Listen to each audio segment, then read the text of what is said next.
And as I said, a very warm welcome on this sunset safari in this magical place called Nkuhuma Private Game Reserve here in the Sabi Sand in the Greater Kruger National Park area of South Africa.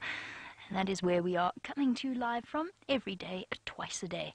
My name is Jamie, and this afternoon I have Dave on camera with me, but we don't want to distract you from this little leopard cub at all because I think it's about to pounce on its sibling.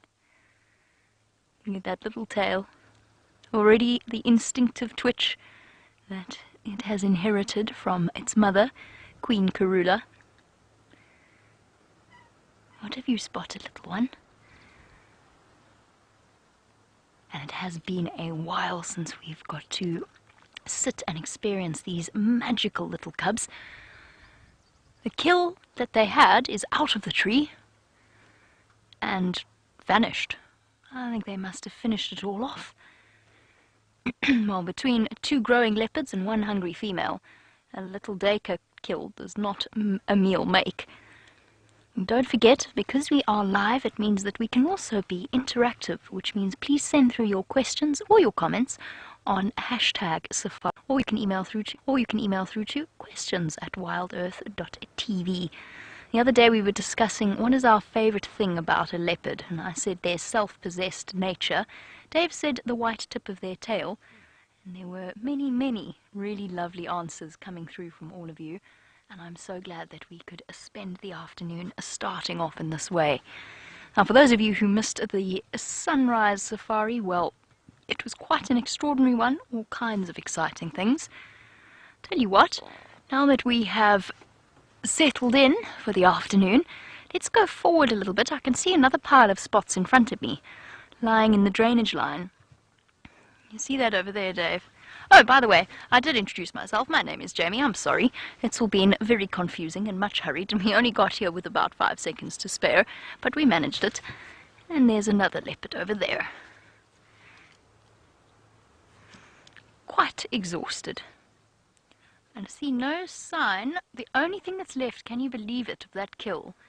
Let's just have a look down here at the base of the tree before I reposition. Oh, no, sorry, changed my mind, because our little leopard cub, I think, is on the move. And she sat down just to prove me wrong. What's she looking at? Oh, Karula's head is up. She woke up with a little bit of a start. What's wrong, girl? Something scared her. Something scared her. The cubs are slinking away.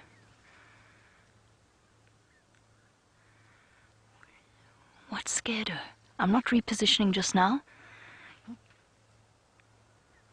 The cub immediately knows to run. What is going on? What has she seen? I'm trying to keep an eye on that cub as well. I can't see where she's gone. What on earth was that all about? Are the lions coming? I doubt it. There's something running there. I just saw something run along. I just saw something run through the trees.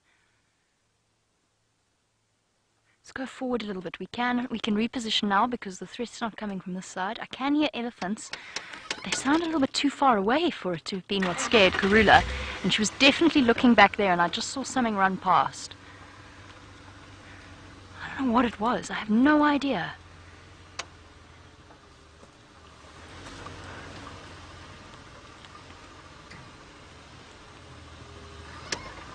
Surely not wild dogs again in a sighting like this. That would be extraordinary. Oh.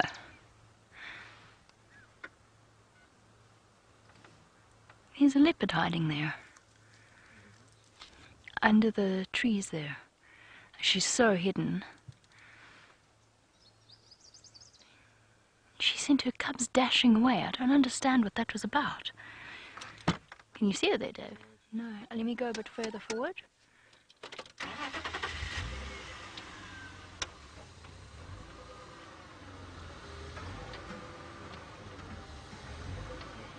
Got it? I have no idea what that was about.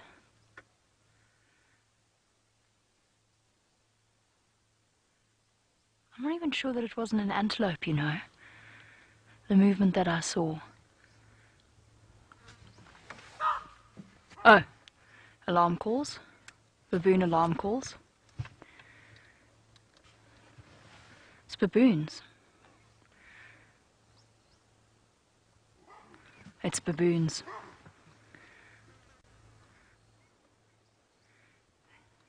It's a big male baboon. Go, Karula, off you go, and take your cubs. Baboons and leopards have an enmity as old as time. A big male baboon at close to half of Karula's weight, a couple of them combined, is most definitely a threat. And there was a big male chasing another one away.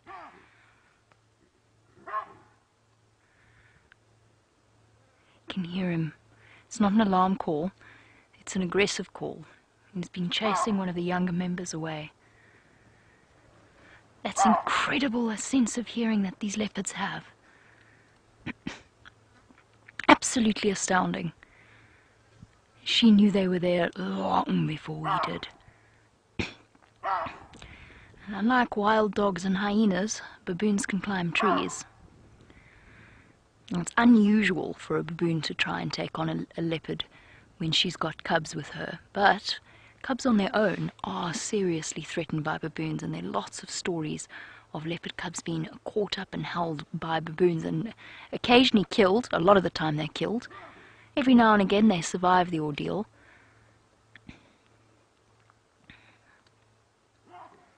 He's moving away. Phew!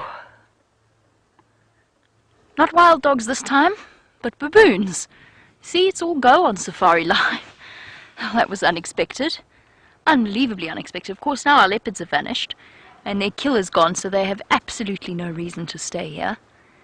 I don't think she'll go too far, though. I hope she won't go too far. I'm just going to wait for the baboon calls to be a little bit further before I reposition, just to make sure they're not going to come running past here.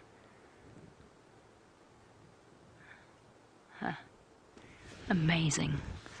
Alright, we're going to sit here for a little moment and just listen quietly. In the meantime, I know that Tayla is dying to say hello to you, so let's head across to her.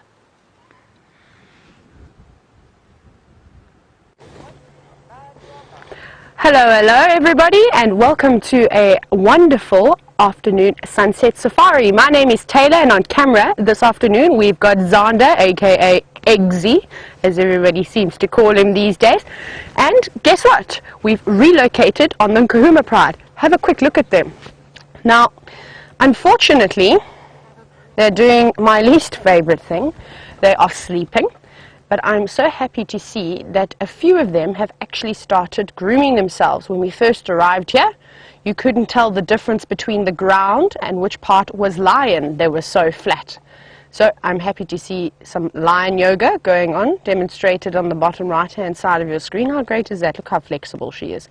And it's really good to see them grooming themselves. So why I think they could possibly wake up, or especially this female here that's grooming herself, is that what do you do before you go to work in the morning? Don't you normally have a shower or a bath? You get clean. And that's typically what the lions will do as well, is they'll groom themselves nicely like that. As you can see there, she's getting in between her toes now. Oh, didn't like something there. Maybe she picked up a tick. There we go, getting in between every little crevice. You saw her with her leg up earlier as well, making sure she can get rid of as many parasites as possible. Lions are very clean creatures, and they do spend quite a bit of their day grooming. Now, on that tongue of theirs, they are almost barb-like. Can you actually see? Can you see that when she licks like that? All those little white things on her tongue? Oh. We have a crested francolin, two crested francolins that have decided to join the party. Sorry everybody, I'll get back to my comment about their tongues. They're disappearing down. I think they got a bit of a fright. Off they go. I can't see them now. It's quite thick where they've run through, but they came darting across past the lions. So on their tongues, they've almost got these barb-like structures which will help groom their coats. So it's almost like sandpaper. If you've ever felt sandpaper, how rough it is, bless you. And it's very, very important that the lions are able to clean themselves nicely, especially imagine for a big male lion and his mane. Just an average tongue wouldn't be able to brush the top of his mane very nicely, so he needs a little bit of extra help too. But I don't think the boys clean themselves as often as the girls. Yes, clean your toes. So remember everybody, we are actually live at the moment. We are in the middle of the African wilderness. And if you'd like to interact with us, you are welcome to contact us either via Twitter. You can hashtag Safari Live, or you can email us and you can send in your questions to questions@wildearth.tv. Here we go. We've got the little, looks like a little boy, learning from mom, one of the other females in the pride, grooming themselves. It's nice to see as they start to grow up how they don't have to constantly rely on mom to clean them. And look at that one at the back that's laying on its back. Hey, little lion cub, it's not Sunday just yet. It's only Saturday. Don't get too comfortable. That is hysterical. I love it when they lay on their backs like that. And our two little teddy bears are waking up. You can see them. Yes, little fluff balls, and they keep looking over at the male Birmingham. Actually, let's have a look at the male Birmingham. So Eggsy made a very funny remark earlier, and I'm going to repeat it. Do you notice the canning resemblance between this Birmingham male and that cub that we saw earlier who was laying on his back? Eggsy says that they are definitely related, and this one is taking, that one's taking after the father. Well, we're not sure which Birmingham fathered all of these cubs. I'm sure all of them had a good go with the females. But look at them. Yes, lovely ladies and little cubs. Groom yourselves, wake up nicely. We would like to see some action this afternoon. And it's cooled down quite nicely as well. It's not as hot as what it was earlier. The wind seems to be dying a little bit, though I'm nervous to say that. So touch wood, touch my head. And hopefully they'll get up for us and maybe try and catch something a little bit earlier rather than later. So if you didn't watch the show this morning, I was so fortunate enough to see the youngest female lioness in the pride. She actually chased a giraffe for a little bit, which was quite exciting to see. And hopefully the rest of the pride manages to find that giraffe again, because wouldn't that be amazing to see a giraffe hunt? Or they can catch a buffalo, because there are lots of buffalo around at the moment. That would be fine too.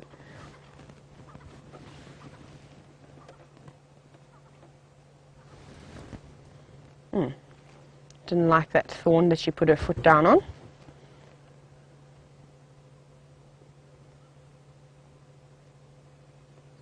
It's got a very nice spot over here.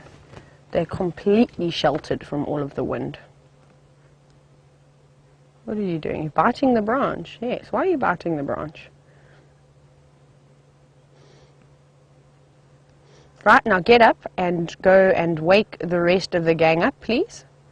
Or you can go and have a drink of water. Either way, one of those would be great. I like to put my requests into the animals as well.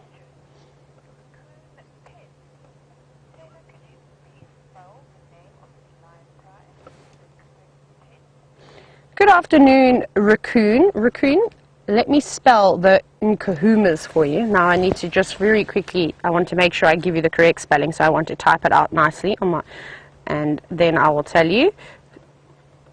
So N-K-U-H-U-M-A, Nkuhuma. So it's quite easy, some of these African names, because as you say them is how you spell them. Listen to the crested francolins. Can you hear that? They're shouting. They're not too far from these lions.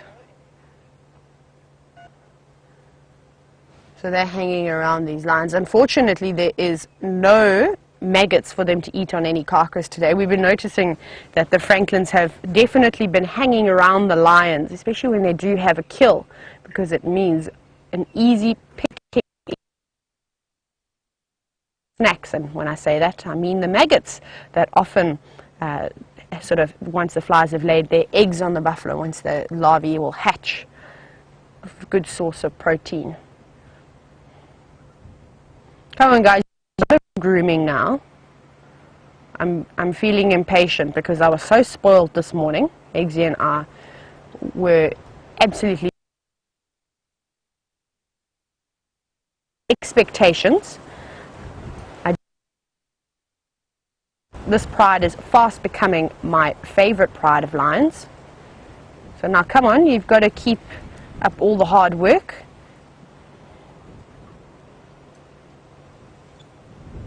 Oh, no, don't go back to sleep. You can go bite your sibling. Oh, or you can groom your sibling, do something. The sun is starting to creep through onto the pride now. The shade that they've been laying in for most of the day is slowly starting to disappear. You can see those lovely rays of light coming through. So hopefully it bakes down on them and then they decide to get up and move around a little bit. But they did quite a bit of moving this morning, so I also don't blame them for needing a little rest. Their afternoon siesta is very important. I know the ladies in FC are nodding.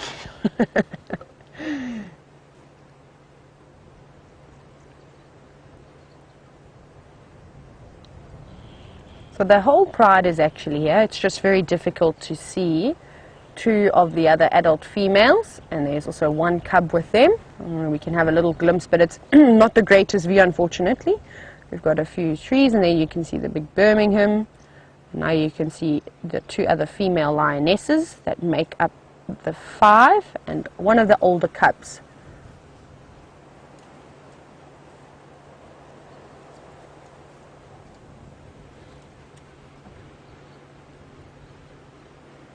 Here we go, our lazy lion at the back, who was showing us the belly downward facing lion. I don't know if you can call it that. Now you're also going to groom yourself.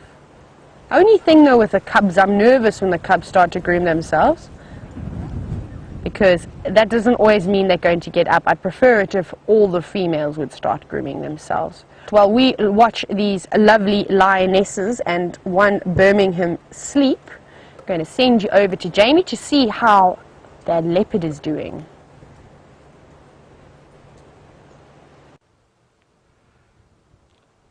Leopards have turned invisible. I'm not quite sure how they've done it, but they have absolutely vanished. And I'm just trying to sit here quietly and just listen. They're the elephants that I said I could hear that I didn't think were scaring Karula. So we know she hasn't gone that way, because I promise you, even a streaking leopard would attract the attention of a herd of elephants, and we would have heard protective and indignant trumpets from that general direction if she'd gone that way. So they've got one side covered. They've also got the north covered, although she didn't go north, she went south. And there's elephants all the way up on the top of that mound as well. So there's elephants everywhere. And I just wanted to sit and have a feeling that Karula, being the experienced leopard that she is, I don't think she's going to have gone very far away. I think she's just like she did that first time where she went under the tree and she stopped to listen and then she moved away. I think she's going to wait here for a bit, and then I think there's a very good chance that she's going to start calling her cubs just to make sure that they're safe and sound. But she will want to make sure that sorry, I thought I heard something, that the cubs, but the baboons are well out of the way before she makes a noise. There's one more place I want to investigate. I'm going to just go forward a little bit. I just want to see whether she's not right here on the other side of the termite mound, because I have a suspicion that's where she's going to have gone. I don't think she's going to have gone too far away. I think she would have just, I hope I'm right, just moved around here.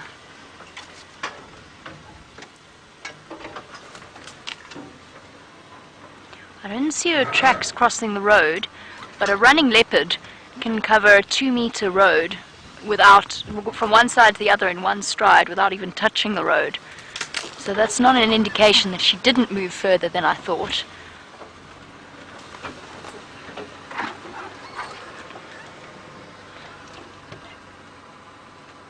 Is that a cub or a termite mound? I think it's a termite mound. I can't see. It's Dave, can you zoom into the into the trees? Into the bushes around the termite mound. That's a pile of elephant dung. That's not an elephant. That's not a leopard cub. Let's go a little bit to the right there. No.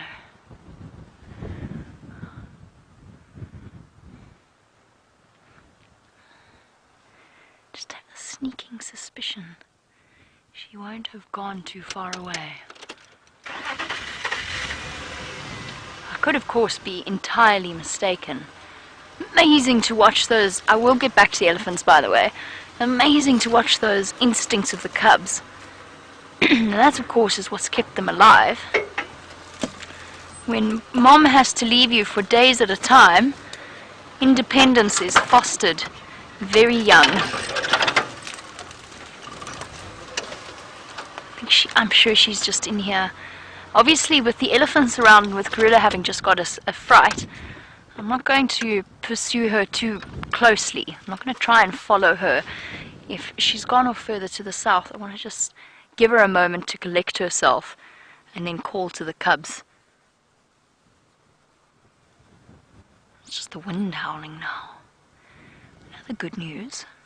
Karula and cubs are safe, and it looks as though we might have some rain.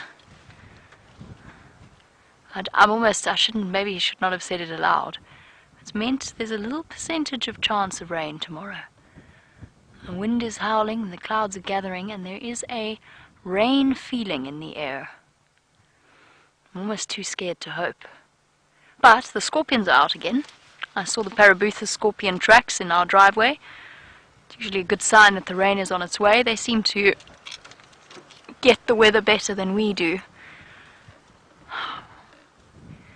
Leopards. Amazing. I must say, it's disappointing that they vanished, but at the same time it is absolutely amazing that they have the skill to vanish like that. And there's no way, even if we had raced off, that we would have caught up with them, or kept up with them. If they've kept running, there's no way. Okay, let's go look at the ellies for a while. Give Karula a chance to collect her thoughts, call the cubs, and hopefully they'll pop out.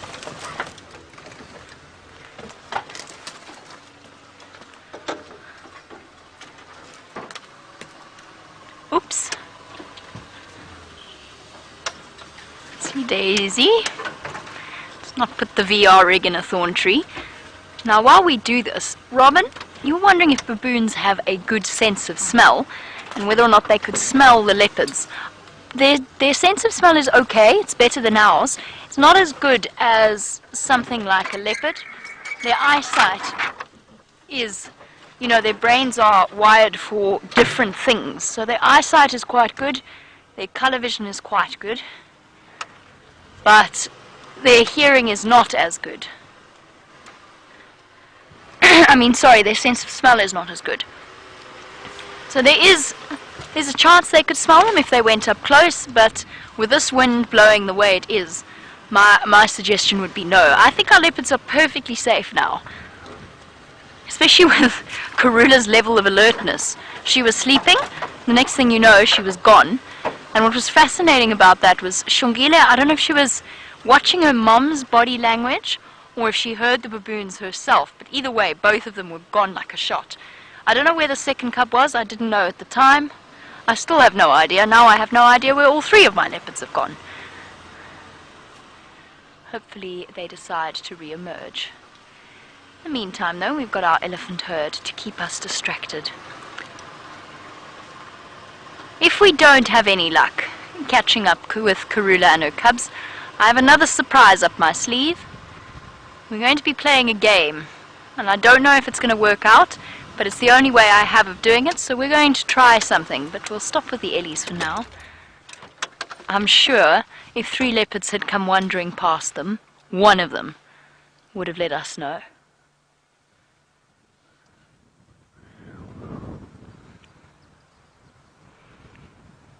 course, elephants in this kind of weather are always a bit more on edge than they might otherwise be.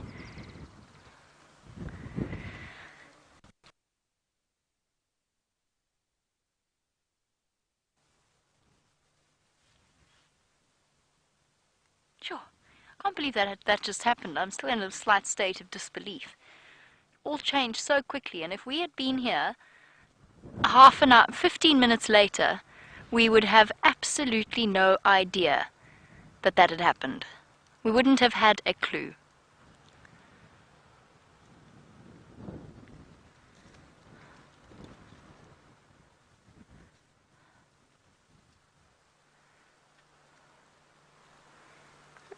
Elephants peacefully feeding, completely oblivious to the drama that just played out in front of us.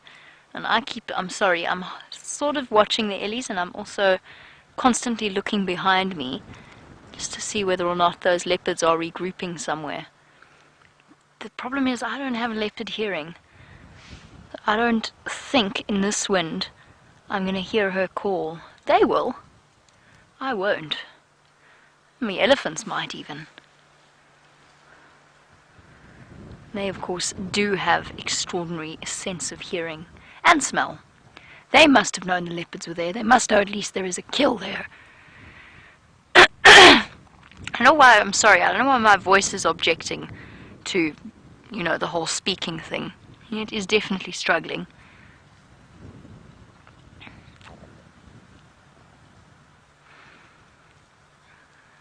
And if the elephants hadn't let us know, then the little bird that is next to our vehicle that I've just spotted, rummaging through the elephant dung. I'm trying to see if this is fresh elephant dung that our Franklin has found himself in. Oh!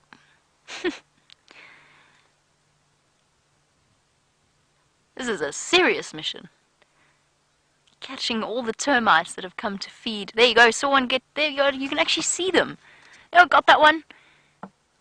He's siphoning them up. That's incredible. I just saw two go down. Obviously there's more there. Got that one. Birds have eyesight that is far better than ours. It's a faster frame rate per second, as well as the ability to see in ultraviolet light, and a fantastic ability to focus their eyes. And they've got incredible eyesight, but they manage to keep everything very much in focus. There's one. Oh, you missed it.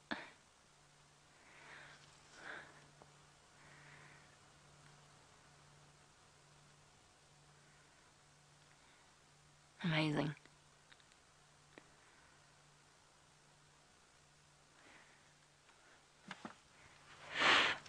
And here comes our Ellie. Oh no, not the apple leaf, girl. Don't push over the whole apple leaf. It's a tree we don't often get to see. Oh, I'm glad she stopped there. There's not that many of them around. At least not that many big ones. I'm glad she didn't totally push it over.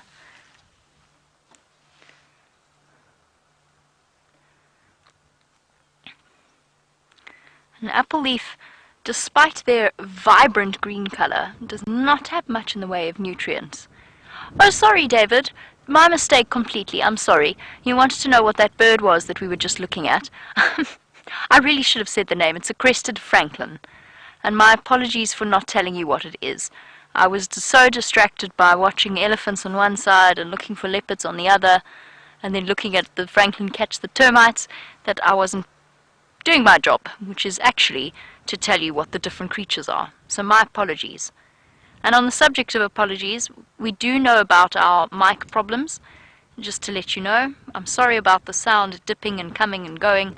We are working on it. We have absolutely no idea what's going on. Oh, there goes the apple leaf.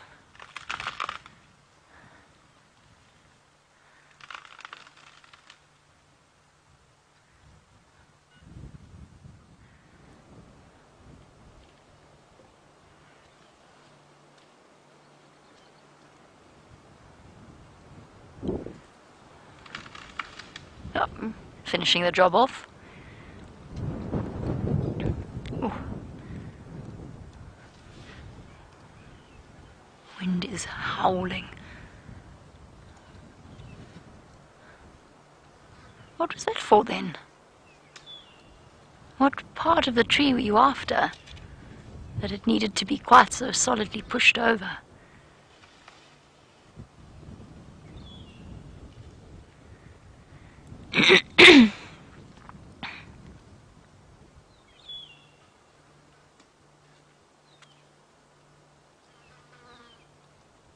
She's standing on it now. Look, we have a tree climbing elephant. Sort of. Oh, she stopped. I've seen an elephant with 3 legs on a log. Still had 1 foot on the ground, admittedly, but it was 3 legs, all 3 legs, standing on a marula stump. It was admittedly trying to get higher than its opponent. It was having a little bit of a scrap with one of the other males. It was trying to use the tree as a height advantage. Very curious to see what she was after. Let's just go forward a little bit. I keep casting back over my shoulder to see whether or not the leopards have popped out. I can't see them.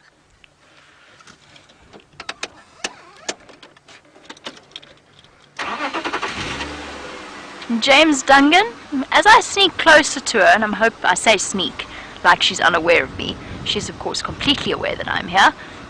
He wanted to know if the apple leaf is the type of tree that will recover, or is it dead forever. They do coppice, in other words, grow a couple of different stems out of a broken one. It just depends on how much destruction she has wrought. I can't actually get us a better view than this, but at least it's a little bit closer so we can have a look at what she's up to and what part of the tree she's after. Because the elephants have been going for the roots at the moment. But that doesn't seem to be her aim. But I don't know why she pushed over the entire tree, broke apart the entire tree. James, it's already been broken before. And the reason I know that, look at that. Look what she's doing with her trunk. What are you looking for, girl? But look at that. She's trying to grab the bark. She's trying to grab the bark, but why didn't you use your tusks, girl? Because now you've pushed it over in the most counterproductive way possible. You've made your life more difficult. Oh, that's cool.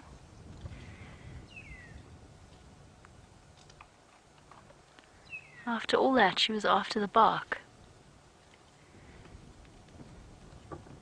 Oh, it looks like she was. She is. She's breaking off tiny squares of the bark in the most incredibly dexterous manner.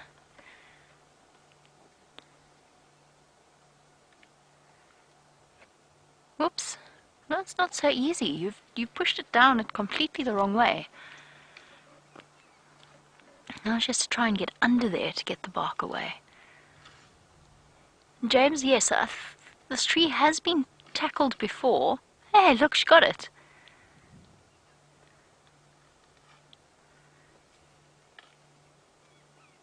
If she completes the process of debarking it, then that will be the end of the apple leaf.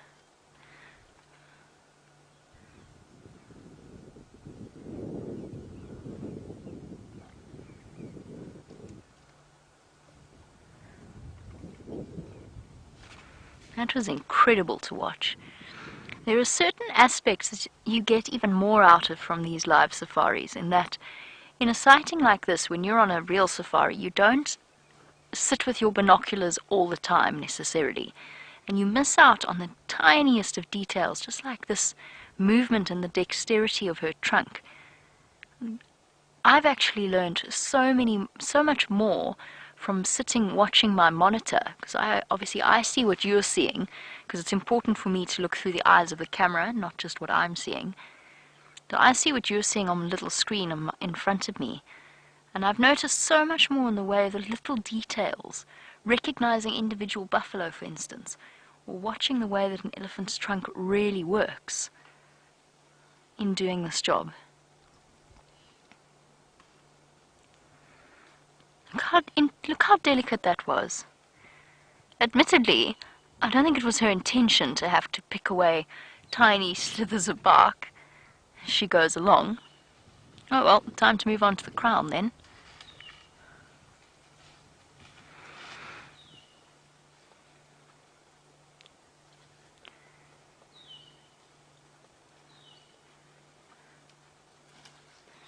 And Cliff is a new viewer. Lovely to have you on board. You want to know where her friends are. Oh, her friends have just arrived. Sorry, I'm so distracted by where these leopards went at the same time. Cliff, there you go. You are right. Elephants live in groups. They live in herds. You do see solitary elephants at times, and those are the sexually mature males that have left the safety of the herd. And they go off and they wander around on their own. Sometimes they meet up with other males and they spend a little bit of time together. Sometimes they go and associate with the breeding herds, with other females, just for a little bit of company and the possibility of mating.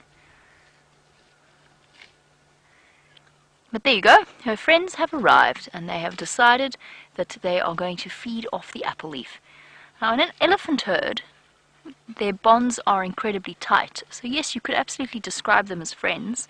It's also, every elephant in one herd, almost all the time, is related to the rest of the herd. So it's made up of mothers, sisters, aunts, cousins, younger brothers, younger siblings. It's a collection, a huge family, and they stay together if they're female, for their entire lives. The bonds between elephants cannot be underestimated. Is that nice, girls? You decided now, okay, well, you weren't having much luck with the bark. It's time to move on to the leaves.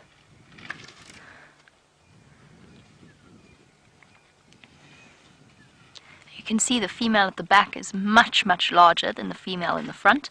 And yes, I know the female in the front is standing lower than the female at the back. She's standing on a slight decline, but she is still much smaller. You can see it in the size of their heads. The elephant continues to grow for its entire life. Look at the size of the head of the elephant on top compared to the one below. They're both adult females, but the one behind is much, much older than the one below. The one below that we've been watching the whole time is probably only, if I had to guess, in her late teens, maybe in her 20s. Don't think she might not even have had her first calf yet.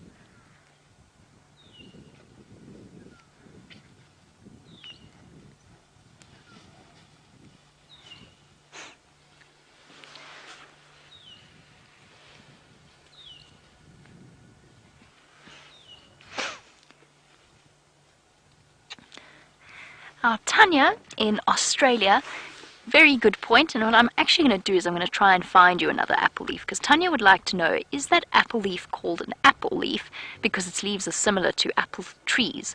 The answer is no. Supposedly, the reason that the name apple leaf arose, they're also known as rain trees, and I'll explain that in a moment. But the reason why the name apple leaf arose is because supposedly when you take the leaves and crush them, it sounds like somebody biting into an apple.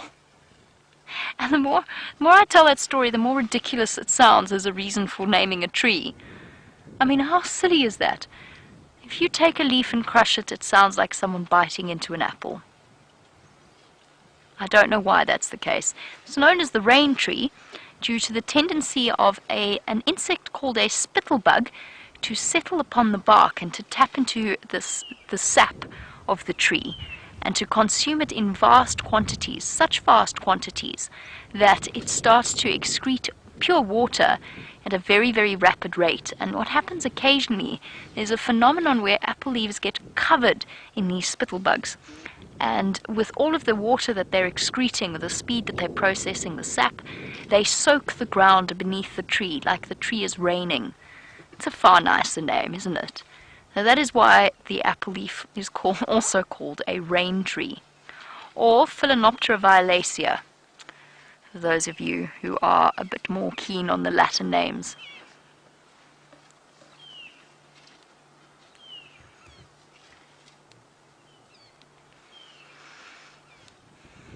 can't stand it, the burning curiosity to just go and double check where that kill was. I'm going to go and just have a look. And then I'm going to start our game, which I'll explain to you a bit later. But for now, let's head across to Tayla, find out what her sleepy lions are up to.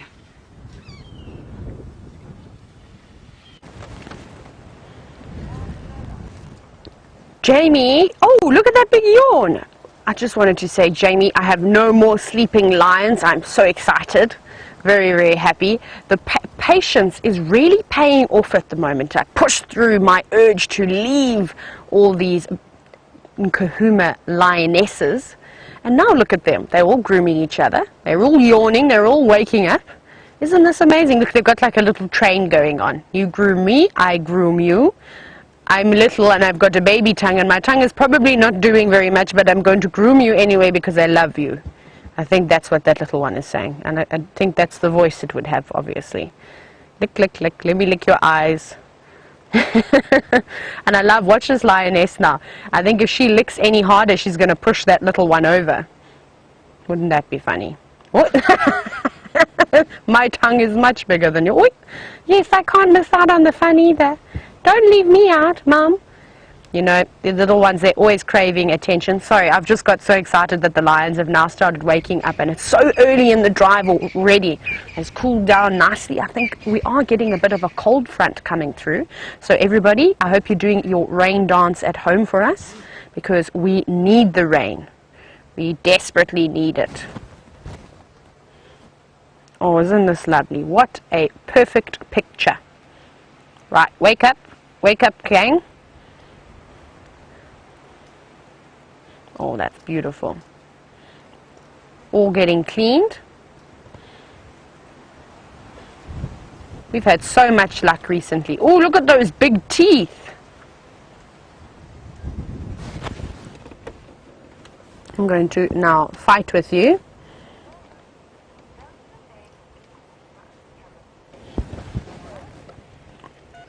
Nora wants to know, does the word Nkuhuma have a meaning? Nora, I have absolutely no idea. My Shangaan is not that good. I'm sure it does have a meaning of some sort. Maybe I'll have to ask one of the Shangaan rangers and they'll be able to let me know what it means. I'll get back to you this afternoon. Do any of the viewers know what it means? I'm sure maybe this question has been asked before over the last few years. I'll quickly go to, I think this is Amber Eyes that we've got you on the left of us, but look how she's enjoying her scratch so much. Look at her face.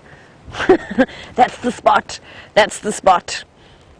It's like when you rub your dog on a tummy and it does that face too. There we go. Are you enjoying that? I think this is Amber Eyes if I'm not mistaken.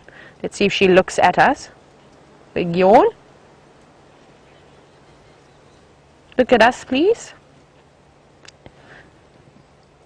Right, still found that lovely spot.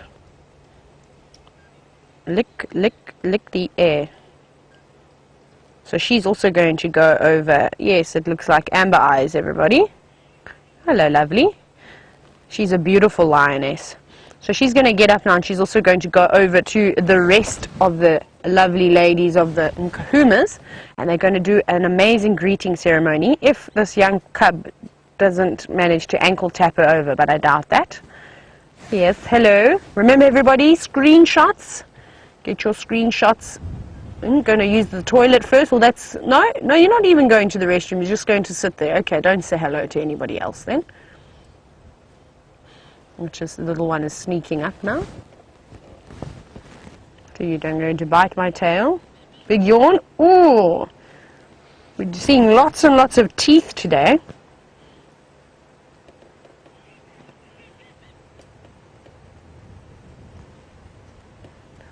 Right, girls, what is going to be your next move after you've finished grooming? Oh, and we've got the Birmingham doing a big roll as well. Yes, hello, big boy.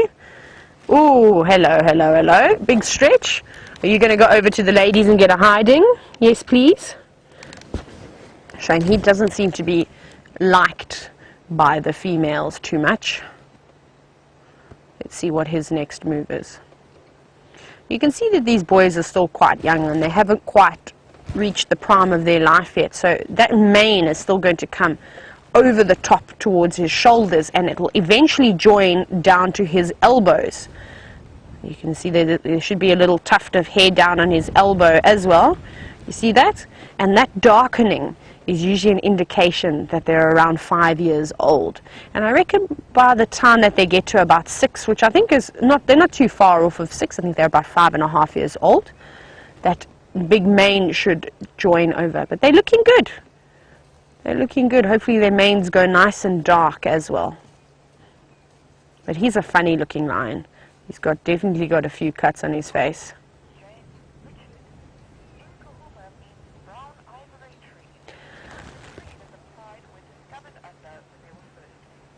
Ah, good afternoon, James Richards, one of our loyal viewers. Thank you so much for informing me. So James has mentioned what Nkuhuma means, and Nkuhuma means a brown ivory tree, and apparently that's the same tree that this pride was discovered under, which obviously is fitting to name them that. So what a beautiful name that is. So thank you so much for that. I didn't know that. See, I love it. We learn something every single day.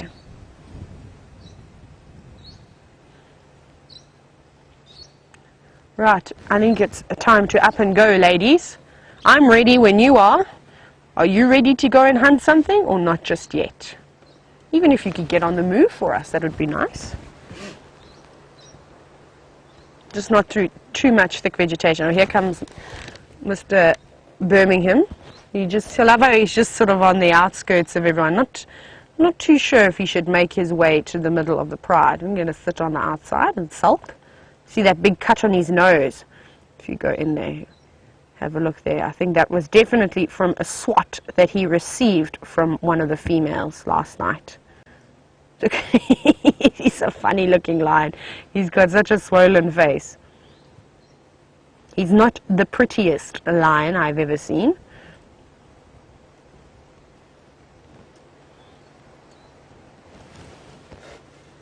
Oh, it's so great to see them all slowly but surely waking up. All the little wriggling littles. I love how white the fur is on their stomach. Oh, Mom didn't like that very much.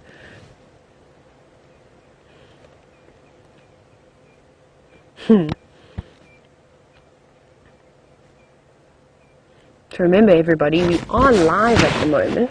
So I would love to hear from all of you. So if you have any questions, you can either hashtag Safari Live for Twitter, or you are welcome to also send us an email, questions@wildearth.tv.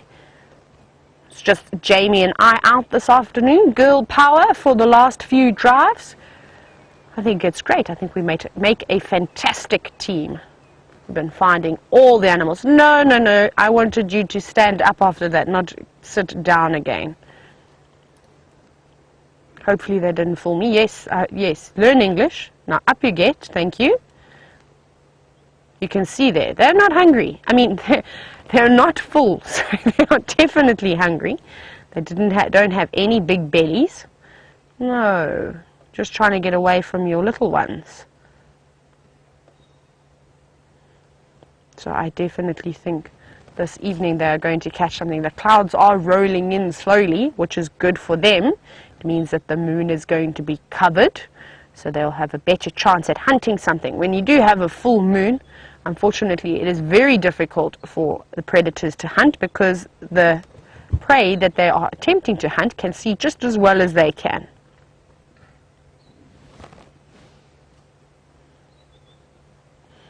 You see the flies are bothering that Birmingham male. Look how big his paws are. These monstrous paws. Hello, boy. Shame you've been given a bit of a hiding. Can you even see, it looks like he's got a tick above his left eye. Is that a tick? Or is it just a scar? I don't know. Maybe either or. Oh, big puncture marks on his face.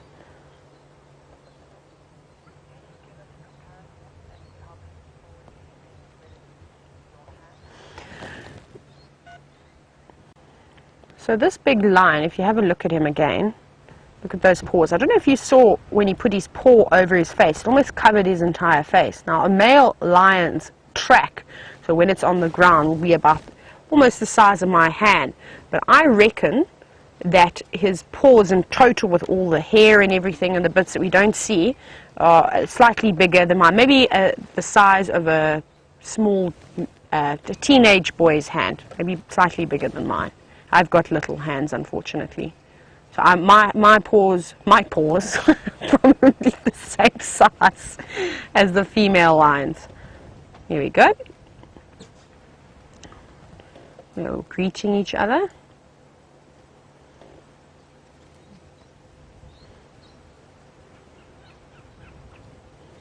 Now, you're doing all this yawning. I hope you don't go back to sleep, ladies. Yes, that's a good move. Are you going to clean yourself? I'm just amazed at the flexibility of these animals, and particularly the cats. Probably should let everybody know that I've got the lions. Let me do that very quickly. I'm still static just east of Chelapan, Wanalak.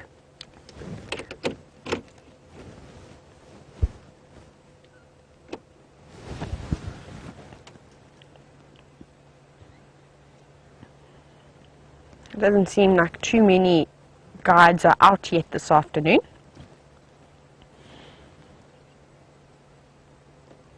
Here we go, I've got a stick. I don't know why they always pick the thorn trees to play with. I mean, there's so many other sticks that have no thorns that would be much better to chew on. And this one has decided to nibble on, it looks like a buffalo thorn. Why would you want to chew that? Now we've got two. Well, I don't see why you would choose that branch. Here we go. We've got some more action. Everybody just saying hello, everybody. Right, let's go. I'm hungry. What's for dinner tonight? Yes, see, going to wake everybody up. Up you get.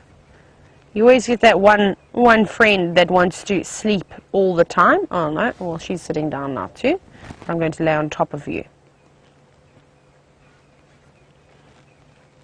Come on, everybody. Hope everybody at home. There we go. Look at that little one going straight for the jugular.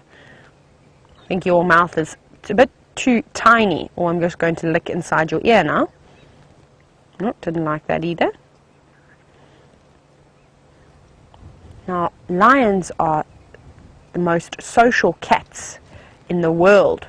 And that's what makes them so successful, is that they live in prides like this. Hello, yes. Love me.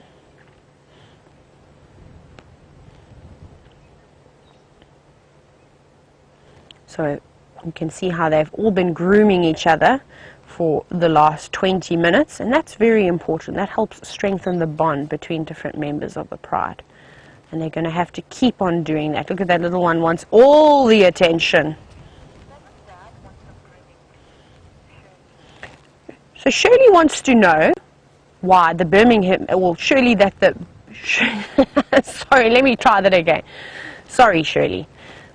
So Shirley has said, doesn't the male want some grooming too? Now, unfortunately, this male has got a very low tolerance, and especially for the cubs. So the cubs often want to go up to him and nuzzle up against him and play with his tail and lick him. And he sort of says, we actually saw it this morning, where he'll tolerate it for about 10 seconds and then he growls and chases them off, and then he gets in trouble from the females for being ugly to the little ones. And I don't think the female lions particularly care for this male, because every time he comes in, they sort of growl at him and he has to sit on the outside.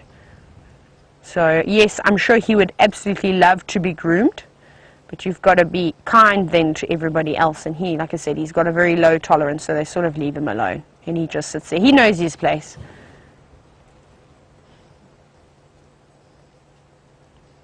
Come on, next move. Up here, there we go. How beautiful is he? He's quite big. He's getting there. Oh, wow, look at that. Hopefully some of you managed to get a screenshot of him shaking his mane like that. Wasn't that beautiful? Are you just stealing the show now? You want to be ahead of everybody? Well, no, there's something biting you here, Shame. Something. Look, see all the little ones trying to follow after him. Now watch this, everybody. This will be quite hysterical. Hopefully these little ones, once they finish playing with each other, are going to edge on closer to this male, and then surely, hopefully you'll be able to see exactly what I mean when I say that this male has got a very low tolerance for these cubs. Shame. Something is biting. You can see him swatting his tail every now and then. So whether it's little, I can see lots and lots of flies around his front paws. Can you see that? See them all flying around there. And they're after all the moisture. Maybe he's got a little bit of a wound on the inside of his foot. I'm not sure. And that's normally they like to hang around their eyes and the nose where there is a bit of moisture. But I seem to see there seems to be lots hanging around on his paw. He's very uncomfortable. Okay, here we go. We've got one of the little ones making a move. Come on, chase Dad's tail. Dad, swish your tail around a little bit more, because that is definitely going to entice the little ones to come over.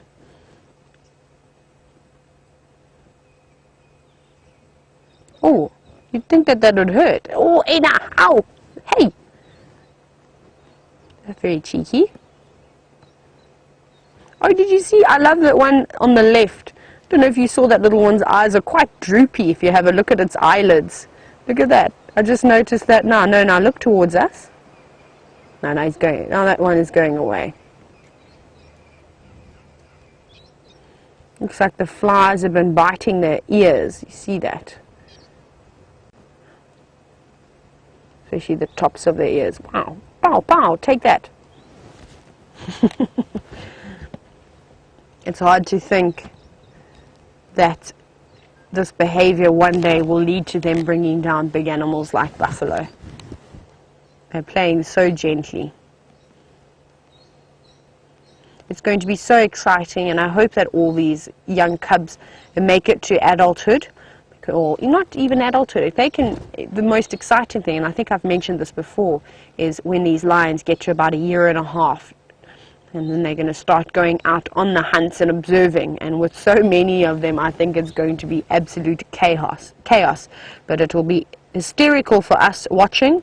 Not so much fun for the adults, because they're going to ruin a lot of hunts, I suspect, being very inexperienced.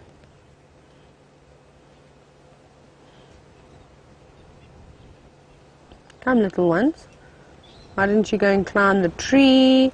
Come and jump on Dad so we get a bit of action. But at least these little ones have woken up for us.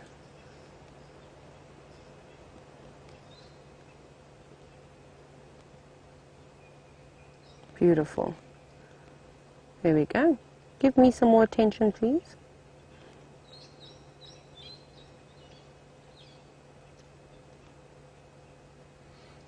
Beautiful.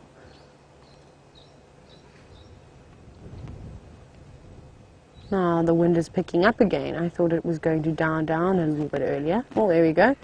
Got another stick to chew on. And that probably feels quite nice for the lion cubs. It's like teething. So to chew on a stick rather than to chew on Mom's tail. I'm sure she appreciates it. Look at that, one's upside down. That's a better stick to play with. Much better stick.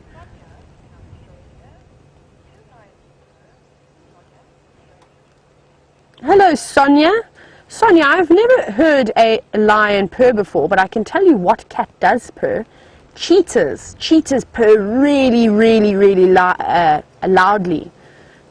Lions tend to just growl and they roar, but I've never heard them purring before. And of course the little ones are always complaining. They're making that meow, meow noise, looking for milk. See how that female now is looking up into the sky. I don't know if you managed to see that. And that's what lions will often do, is they look up to the skies to see if they can see any birds of prey flying around. Often vultures are, if they are dive bombing to an area, lions will use that. And lions are big scavengers too, so they obviously mainly hunting, but if they can find something like a buffalo that's maybe died due to the drought, or maybe there's just one lion that's killed a buffalo, these lionesses and this male would definitely run on over to all those birds, all the vultures and try and find out what's going on. I've seen it before where I've had sleeping lions. One female looked up into the sky and all these vultures were dive bombing down to the ground, probably about a kilometer away. Well, without hesitation, they jumped up, all of them, and they ran towards this area where the vultures were, and it was amazing. It was some hyenas that had killed a kudu. The lions happily chased the hyenas away, and they got a free meal. The hyenas had eaten most of it though, but the lions got a little bit in their bellies. And they were as fat as anything too. They'd also just come from finishing a buffalo kill. So they'll never say no to food.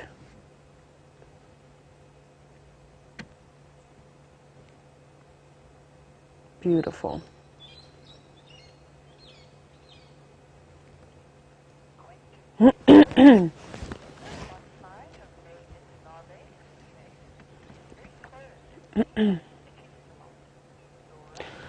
Laura, good afternoon to you. That's a very intelligent question. So Laura wants to know if a botfly could have possibly laid an egg in his face. And when you say in his face, I presume you think that wound.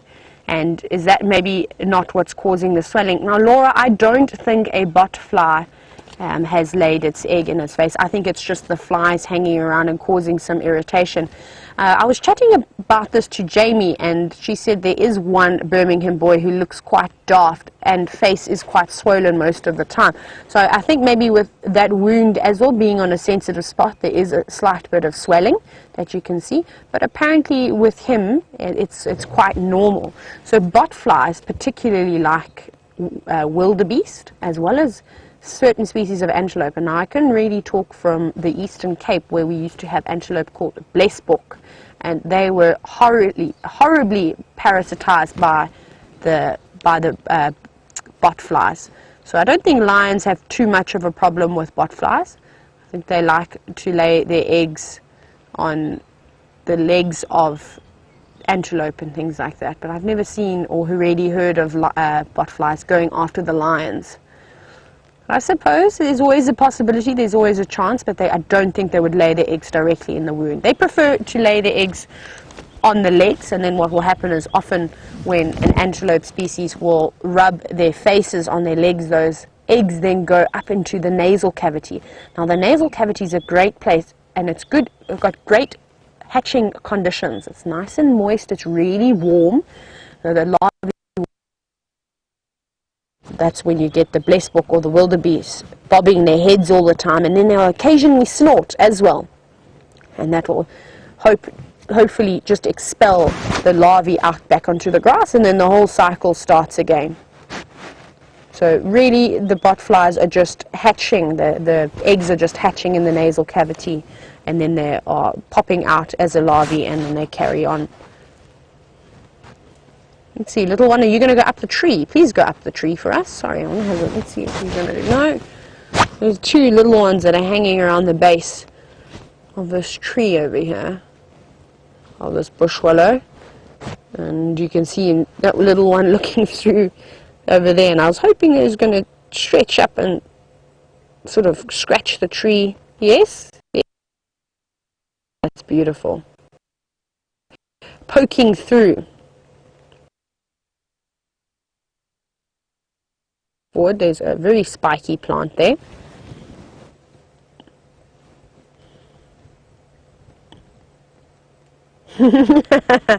I'm going to rest my head now in between this tree.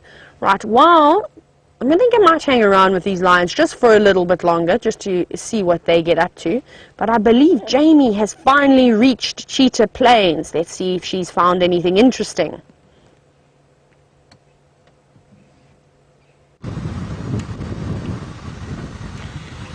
As the wind gusts across Cheetah Plains, I'll explain the reason why I'm here and why we are playing an interesting game.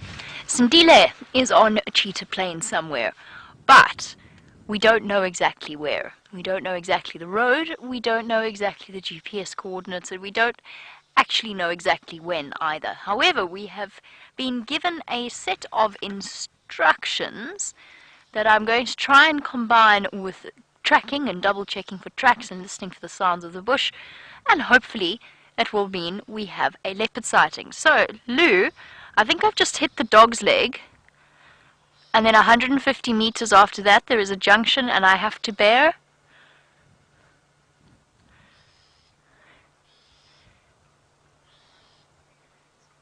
Three-road crossing, that'll be it. That's this. Keep left. Yes! I think we're on the right track.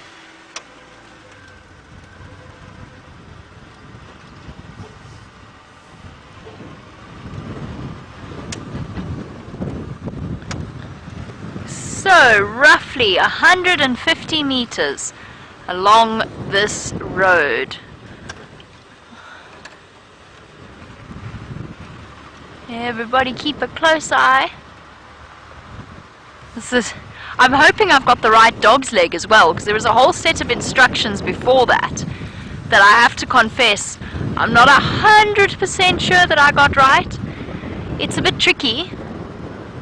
So we've come to dog's leg number 1, and I'm desperately looking for leopard tracks. I've just bumped into Andrew from Cheetah Plains, and he said that he heard monkeys alarm calling around the lodge, and that he went for a walk and that there wasn't much there. But Sindile is not very good on foot. He's quite skittish on foot. He's terrified of people.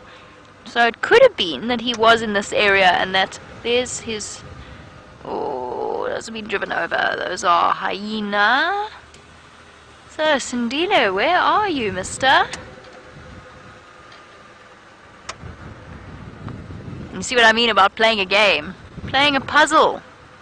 Is that a hyena track? Yes, it is. So, 150 meters would be... If I'm on the right dog's leg,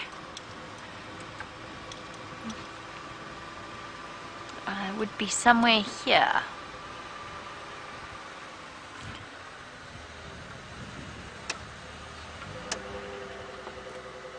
These are... Oh goodness, it's been so windy today, and there's been vehicle traffic here. Dave, it's probably frowned upon if I smash it, isn't it? Yes. It is, okay. Fair enough. It was worth a shot.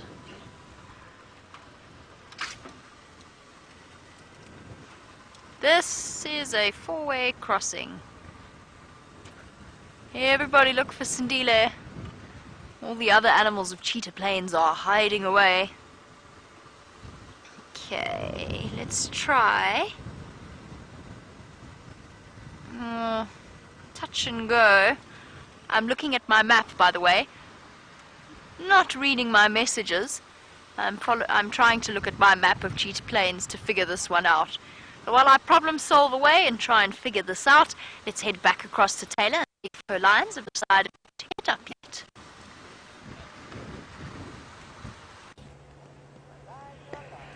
So everybody, the lions haven't been doing too much, except that the female lions have sort of perched themselves up. You can have a look, and they're glancing over in the distance.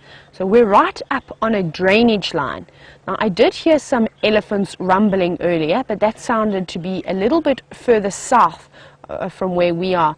I wonder if they haven't seen something like maybe a kudu, maybe a buffalo in the distance. I'm not just sure just yet. So we're just patiently waiting to see what their next move is. And I've also been trying to plot my way down if they do decide to go down into this drainage. So it could get quite exciting. That's what I'm really hoping for. I always try and be as optimistic as possible when I'm around the lions. Like I say, positive vibes to all the animals, especially to the ones that like to catch other animals. Give them all the positive vibes that they can get. You see her, and she actually just keep moving their head slightly. They're intrigued by something, but for now I am unsure what they have spotted. I'm just trying to have a good look. It's quite thick as well, and their eyesight is much better than mine. I've also got quite a few trees in the way. They're sitting on the other side of the trees now. It's not all the females, it's just 3 that have repositioned, and then 1 is still fast asleep, and then the other female is sort of glancing over in that direction as well, but not showing as much interest as the three perched on the bank. And of course the cubs, they don't know what's going on. They're just playing with their sticks and biting each other. And there we go, that one's, they're doing some very poor attempts of scratching their nails on the tree as well. They sort of latch onto it and then fall back over.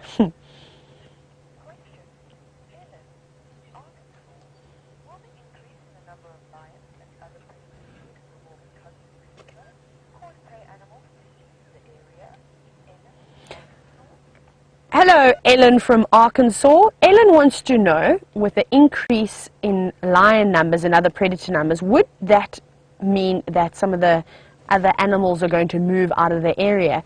Yes, they will, especially for things like leopards, especially if it's the lion numbers that are increasing.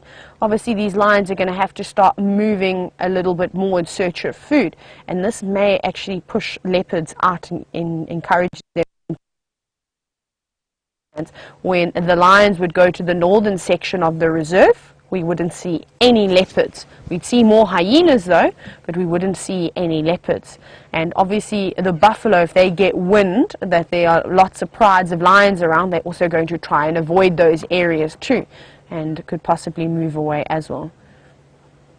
See now, another female who is sleeping has got up to go and have a look as to what's going on.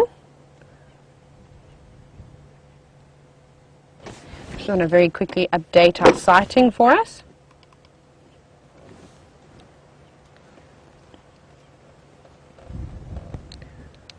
I'm still static. We're just east of Chelapan. There's one on lock and Andrew's on approach.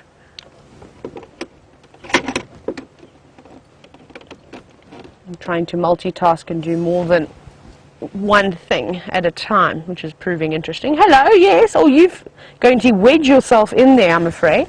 That's a beautiful photo. Yes, I think you have. You wedged yourself? Almost. You got lucky that time. Right, you're not going to do that again, are you?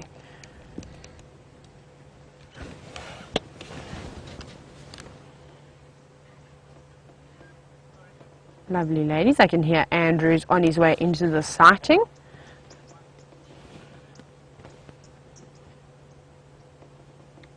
Come on, girls, or hopefully whatever they are watching reveals itself. See, they're all looking over there now.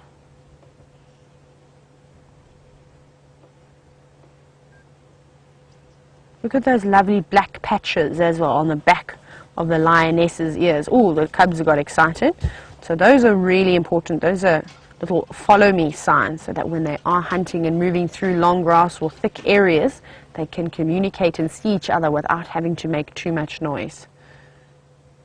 They've also got that black tip on the tail, which I'm sure you're all well familiar with. So for those of you that have just tuned into the show, we are sitting with the Nkuhuma Pride, which is the resident pride of lions here on Duma Private Game Reserve, and we are sitting on 8.5 million acres of pristine wilderness in South Africa, and it's called the Greater Kruger area.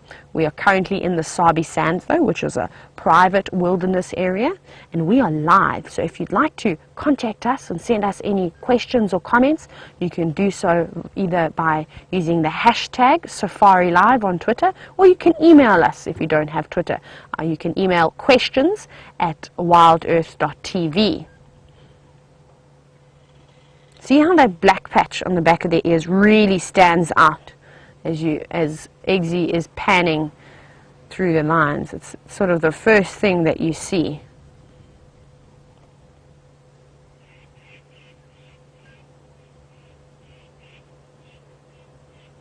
Tumbwiti trees, lots of tumbwitis around.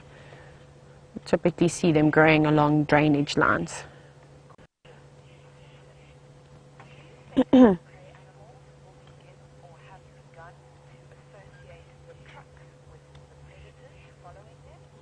Susan wants to know, and it's a question that I've been asked many times, and she wants to know, do we think that the prey species will start to associate the vehicles with predators. And I don't think so, because we stop at all different types of animals. We stop and we watch impala, we stop and we watch zebra, we stop and we even watch the birds and reptiles if they are around as well.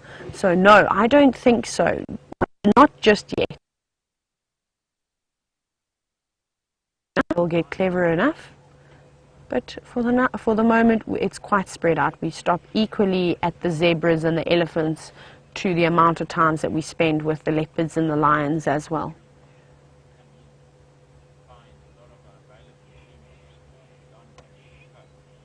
Come on, girls. Make your next move.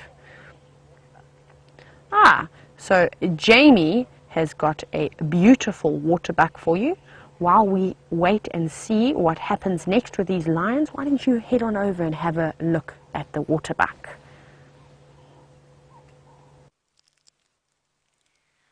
I have found, not Sindile, but two fluffy antelope. A pair of female waterbuck wandering away from us with their rumps highlighted in white.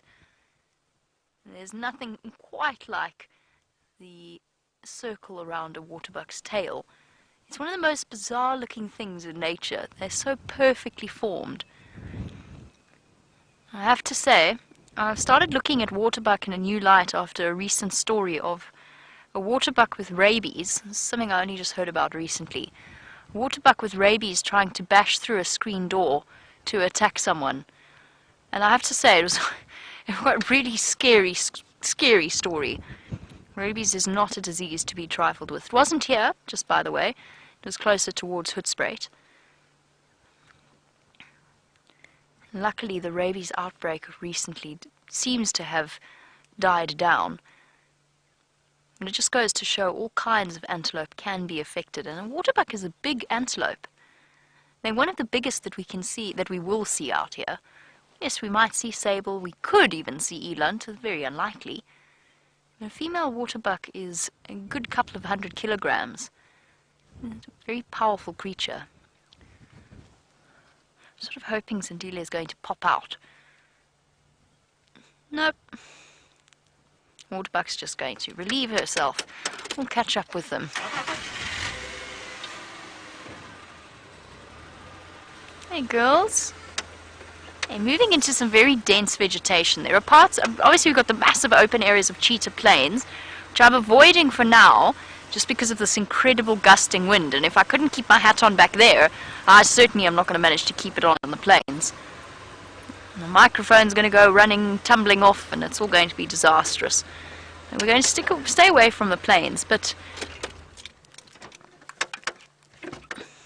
there are some parts of Cheetah Plains that are very, very dense in terms of vegetation. They are beautiful antelope with their white outlines. Something Dave's just pointed out to me, and I've never thought of before, and I was going to mention it earlier, but then I decided not to. The females have, actually waterbuck in general, have the most ridiculous tails.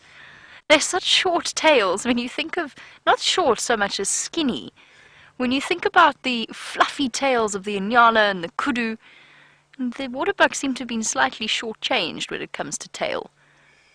Kind of like elephants. The longer you look at an elephant's tail, the weirder it looks. These guys definitely got short-changed. That one's got a little white. Look at that. If you look at the tail, I've never noticed that before. She's actually, the circle is completed. Well, now you can't see it at all. That's terribly inconvenient. She's actually got a white patch of fur exactly where the ring, look at that. It's almost like the circle goes full circle. I've never ever noticed that before. See what I mean about the camera zoom and the details that you spot? I don't think I've ever, did you ever notice that, Dave? Is it just that waterbuck? Let's have a look at the one on the left. Yep, let's check the other one. Nope, she's got it too. It's not quite right. Like somebody drew a circle and then went a little bit skew. I learned something today.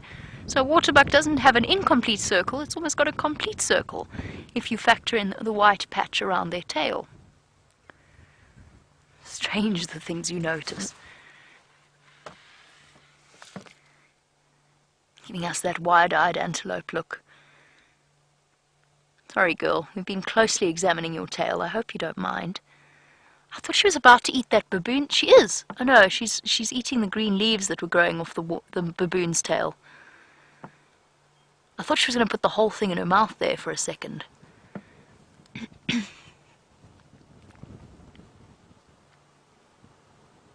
Huh.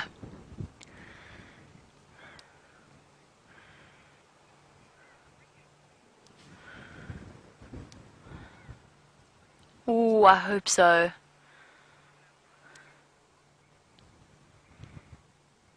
And Penny and Bobby in Durban, it's so lovely to hear from you.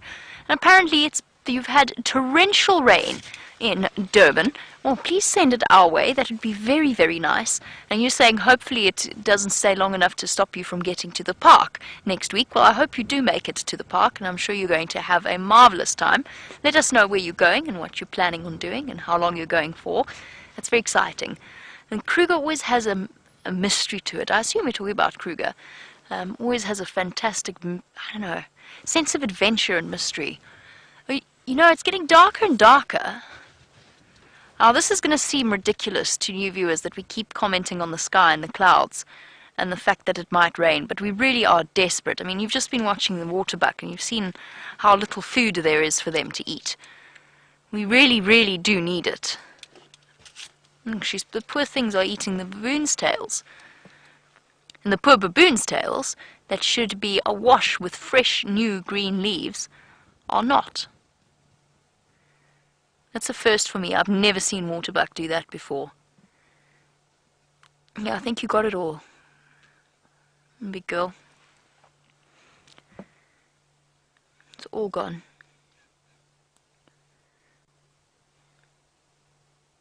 Shame. And in the next few months we should, in theory, be seeing bright purple flowers issuing forth from the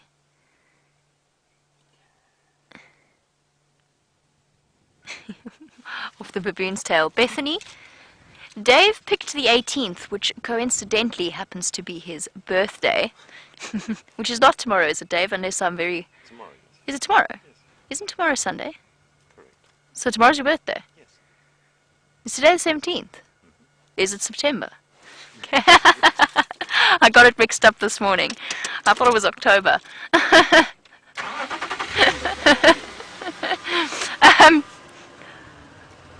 I thought your birthday was on Monday. Nope. Oh, there we go. Thank you, Bethany. You saved me from the deep embarrassment of forgetting Dave's birthday. Not forgetting, getting the day wrong. Which would have been tragic, and Dave might not speak to me, and then it would be a very awkward sunset and sunrise safari as we drove along with me wondering what I'd done wrong. Dave, of course, would have been deeply, deeply offended. Oh, yes. So, yes, he did predict rain tomorrow. Dave, you'll earn the... you know, we don't have a prize for this rain bet. Oh, that's okay. Bragging rights. Okay, Dave says bragging rights. We'll call Dave the Weatherman. Dazzling Weatherman Dave. I'm trying to think of a meteorological reference that begins with a D, but I can't. No. Downfall Dave. There we go. Downpour Dave. There we go. Downpour Dave. Right, moving on. Just too funny for my own good. Moving on to Sindile very rapidly. I've decided I had the wrong road. Unless people drove over his tracks and the hyenas came stomping along and obscured them, I can't find any evidence of a leopard having come that way. So what we've done, we've come through to Juma Dam, just because I'm trying to do a big circle, and I'm going to check out one more dog's leg on my map. The dog's leg obviously being the curve. And that's the one that goes past the bush dinner site, just up here. Now, there is a chance that he's still there and that nobody found him, because nobody really checks that road, except for me when I get lost down it. But that's been a while. When I first started working here, I kept ending up at this dead-end road and not understanding why I couldn't, where I was. And I never got it right, but I've got it now, and I'm wondering if perhaps he's not somewhere there. be interesting if they decided to set up a bush dinner and discovered Sindile draped across it in the same way. Was it Quarantine or Nkuhuma that draped himself across the bush dinner site on Juma? It was Quarantine. Of course it was. Quarantine and his amazing ability to strike the perfect picturesque pose. Quarantine is Sindile's... what would he be? Uncle? Quarantine is Shadow's sister. Yeah. I mean, brother. Close enough. And Quarantine, yes, would be Sindile's uncle. Gets a bit complex when you're talking about leopard family trees. And we're not far from it. So I hope everybody's holding. Wait, let me just check that let me just check that assertion quickly. Hold on. Keep looking at the same time as checking the map. We are... hey, catch up map. Okay. This should lead us. So he was from the dog's leg, he was 150 to a three-way cross, and then there was another 150 down the left road. So that should be here. Have I got the right road this time?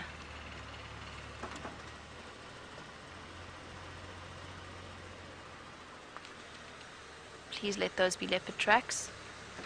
Ah, they're hyena tracks. This is like a treasure hunt. It's like the kind of treasure hunt you got when you were at school. Follow the instructions. We used to take school groups where I worked before, and we used to take them on a walk through the bush. And with a set of instructions, go north here, look for the big leadwood tree. You know, kind of test them on all the things they'd learnt. And they got lost all the time. I'm talking young kids. Come on, come on, come on. Zebra have walked all over the show.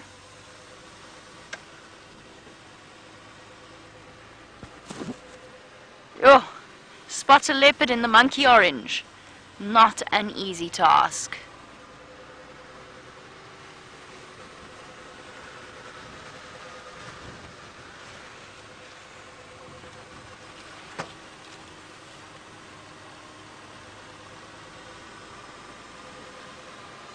There's a steenbok racing away. I don't even think it's going to stop for long enough for me to put it on camera.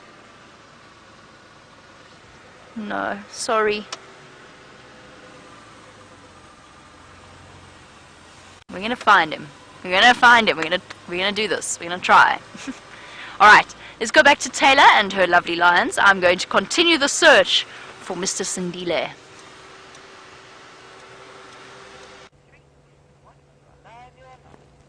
We are still waiting for whatever is lurking in the bushes on the other side of this drainage line to appear. You can see just the back of the two female lionesses' ears over there, and they are staring straight down into the drainage line. I even asked Andrew if he'd managed to see anything, and he says he hasn't, and he agrees with me that we should sit and wait a little bit longer. They keep getting so excited. Every now and then they'll shuffle their feet underneath their bums as if they were in the pouncing position. So I'm not sure if something is slowly walking along the drainage. Ah, Andrew's just said to me that there's some elephants down below. I can actually just hear the elephants now breaking the branches. Okay, so it must be quite a big herd, because I said to you that I heard quite a few elephants just south of us. Now we've got some elephants that are north of us in this drainage line. So that makes so much sense, and it makes sense as to why they haven't gone over and tried to catch what they've been looking at. So I think maybe they're actually trying to hide away from these elephants, because if the elephants spot that these lions are here, they are most likely going to be chased away. And there are lots of little cubs here. As you know, this is the Nkuhuma pride, so there are 8 little cubs of various ages, and I don't think the elephants would take too lightly about that. And remember, the little cubs can't move as quickly as moms and the Birmingham male can, and could run the risk of getting trotted on, and we don't want that to happen. And I think those females don't want that to happen either. And that's going to be why they're sitting so quietly, sitting so low, just actually trying to conceal themselves, not to try and hunt them, but actually just to try and hide away from these elephants. Be quite interesting though. I think that possibly this could get quite interesting. I don't know if it's an entire herd of elephants. Let's check with Andrew, because he's right on the edge, and I think he's got a view of some of these elephants. Andrew, is it a Shlambi in Lovu, or is it just one Madoda? Let's see. Copy, thanks. There we go. Andrew's just confirmed that it is a breeding herd of elephants that are down below moving in this drainage. So that's quite exciting. 2 of the big 5 at one go. Now, come on, Elise. I'm hoping that the elephants pick up the scent of these lions so that we can see a little bit of action. And it's got so miserable here. I think Downpour Dave could be right with that we may get some rain, because the temperature has dropped significantly and the clouds are coming over. They're getting thicker and thicker. So I hope I'm wrong about the bet. My bet is the 6th of October, and that's when I think we're going to get our first rains. Let's hope I'm wrong though. If we do get some rain this evening, tomorrow morning's drive will be unbelievable. Can you imagine what it must feel like to the earth to have this rejuvenation come over them? So things like reptiles, and especially the tortoises, will come out of hiding and drink from the lovely fresh puddles of water that will be left on the roads, and that's always so exciting to see all those tortoises. I'm starting to see a few grey things, but it's quite difficult to see. I don't know, maybe we can see if we can show you. Eggsy, can you see right to the left on the other side of the bank?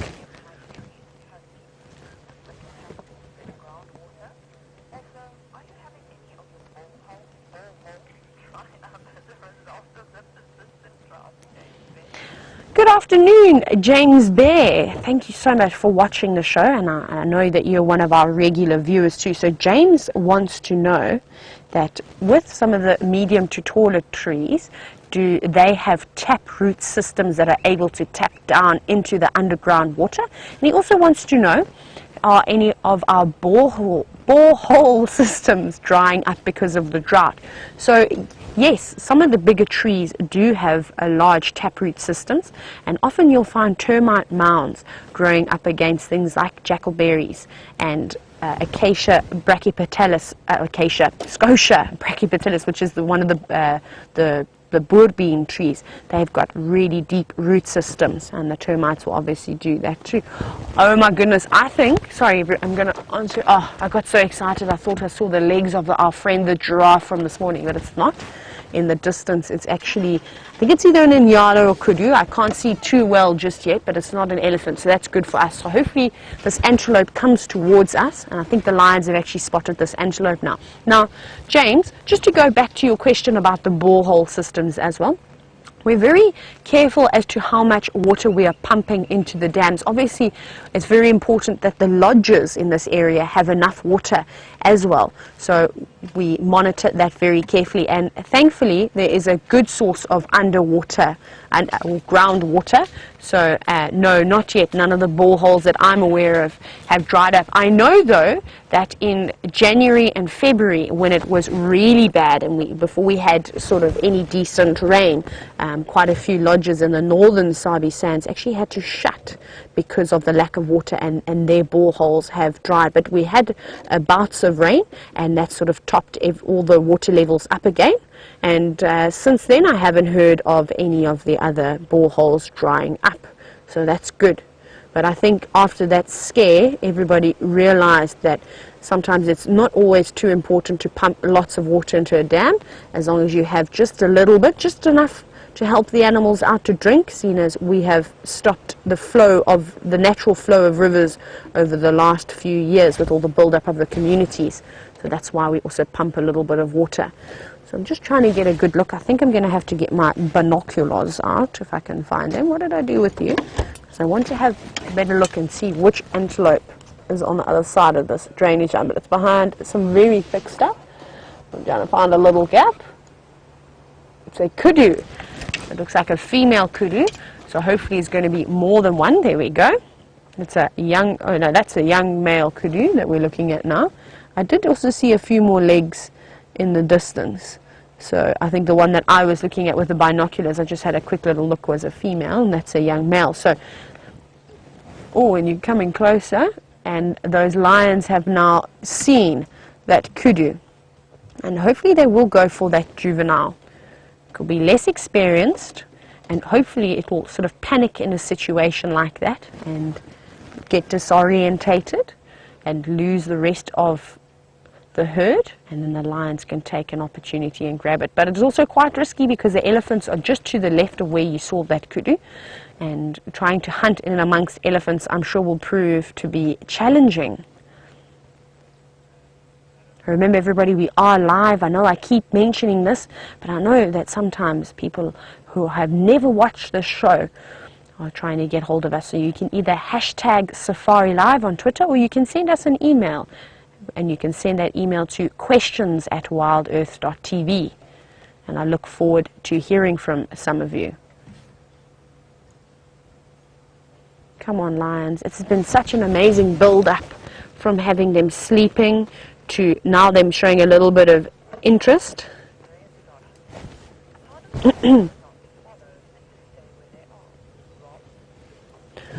Hello, Rob from Liverpool. So Rob wants to know, if those lionesses start to hunt, how do the little ones, the little cubs, know not to follow them? Now, they speak a completely different language that we have no idea how to understand them. So whether it's through body language or other forms of communication, those little ones will be told by the adults to stay put and not to move. And that's sort of, they're taught this, at a very young age. Because remember, when a lion is born, the female will leave the pride and go off and find a den site. So usually an area where there's quite a few rocks, or a very densely wooded area along a drainage line, something along those lines. And those little ones are completely helpless for the first 14 days, or for the first 10 to 14 days of its life. And mom will tell it then, right, you need to stay put if you want to survive. And they will, it depends on the female, but they'll often stay in a den for the first 3 weeks of its life. Here we go, look, look, look. Where are you going? Are you hungry? This is my favorite lioness. I think this is that young one that we saw. What are you doing? Are you planning a move? Yes, she is. Everybody, this is fantastic. She said, I'm done waiting here. You guys can all sit and do whatever you like. I'm going to go around, and what could happen is that she could run around now and try and get onto the other side of the drainage line and maybe chase that kudu towards the rest of the females. How exciting is this? We're going to stay put over here for the moment because I think we've got quite a nice view. Trying to follow this female that's run off, I think, is going to be a bit of a nightmare. And I think that's exactly what she's doing. I think she could be the runner. So she's going to happily head around and hopefully come right. Oh, hang on. Let's go back to the lines. It's getting interesting. These others are showing a lot of interest now. And I think we're going to have a second one move off. I may change my mind a little bit. Very interested now.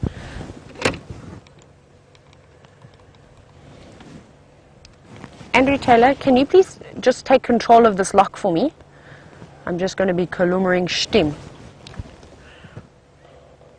Just want to let Andrew take over the sighting.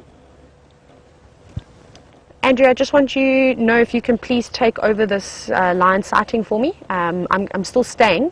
I'm just going to be kalumering stim.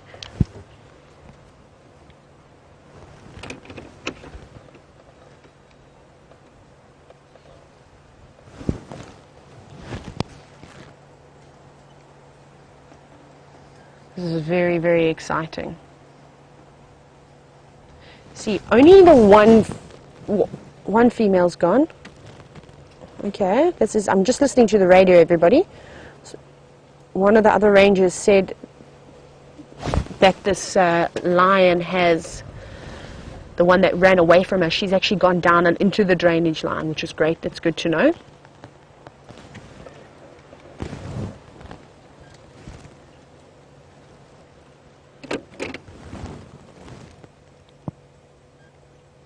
There's a shlambi of Shabalala that I think that's where she's gone around to try and landela them now.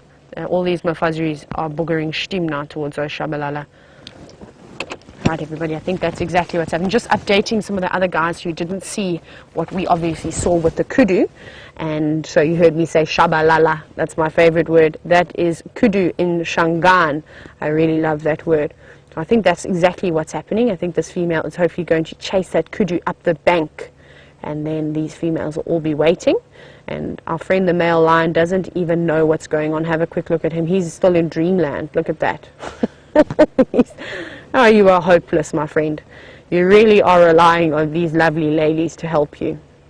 Look at them. He hasn't even turned over once to have a look at what's going on. Here we go. You can see another one making her next move. Just sitting down there. I think, actually, I wouldn't mind trying to reposition and actually getting into this drainage line, just because there are some elephants around as well. I think it'd be quite nice to be able to show you some elephants. So I'm going to be doing a little bit of maneuvering.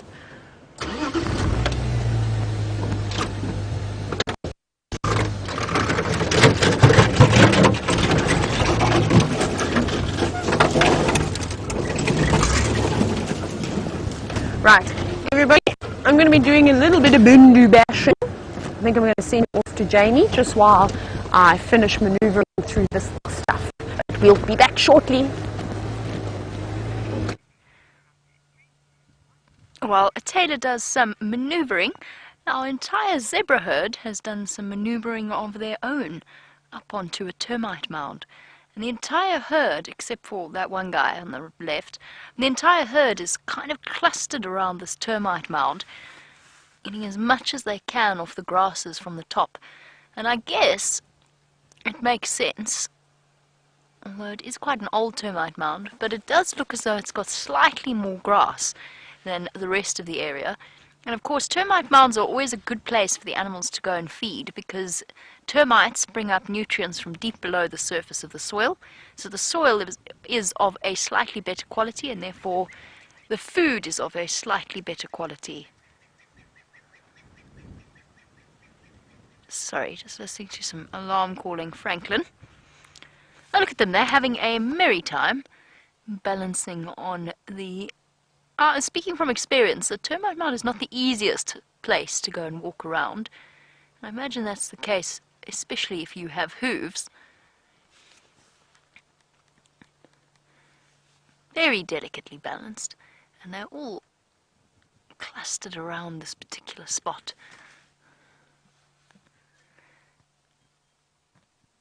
That one's got some interesting stripe patterns. In fact, they all do. Just goes to show there must be a level of genetic relation between the different stripe patterns of the zebras. Each one, of course, is completely unique to each individual zebra. But look at the way the one on the left has a mixture of stripes on its right leg. Kind of, they've all gone skew and strange. And then the same applies to the little one above it, and that's a foal. That's a young male foal, from what I can see. I wonder. It does make you wonder. I mean, makes sense.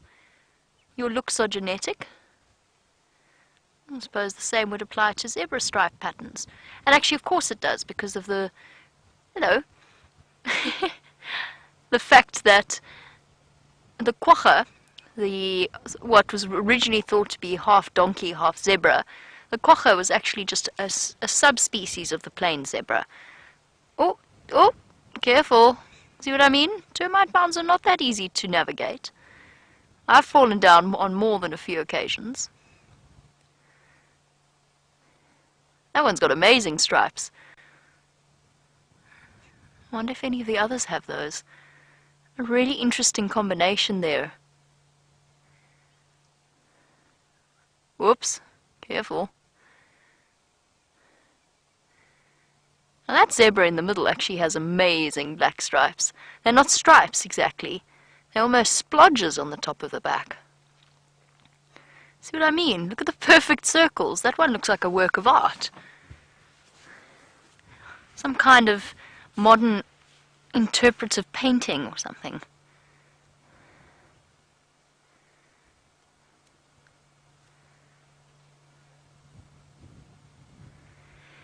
Look at her go. She's going right up to the top. I wonder if we'll get to see her go right up.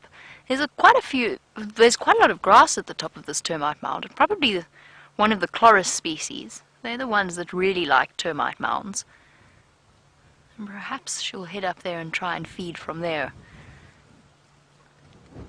And obviously, just by the way, no luck with Sindile just yet.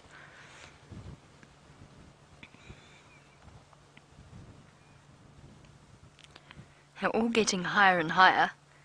And she's stretching her head up. I think she is going to try and go a bit higher.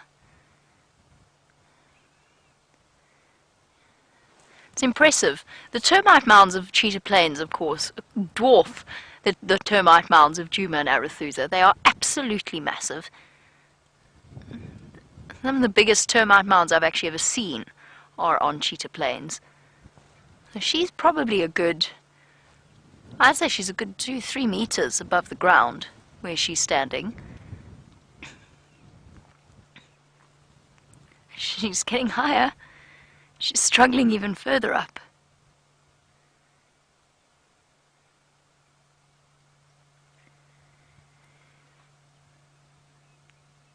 Yep, she did go for the grasses at the top. And there's some perennial plants there as well. I don't know where my voice is going. I've got a horrible feeling I'm losing it.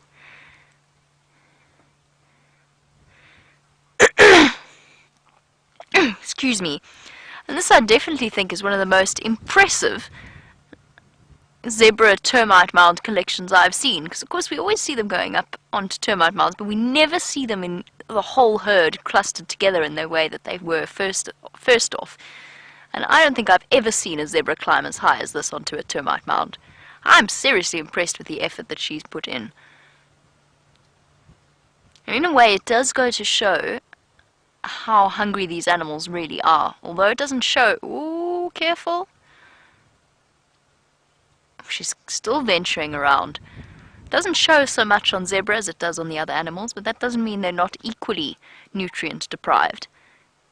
And to go all the way up there, I suppose, in its own way, carries risks. They're big animals, yeah, and they're very agile.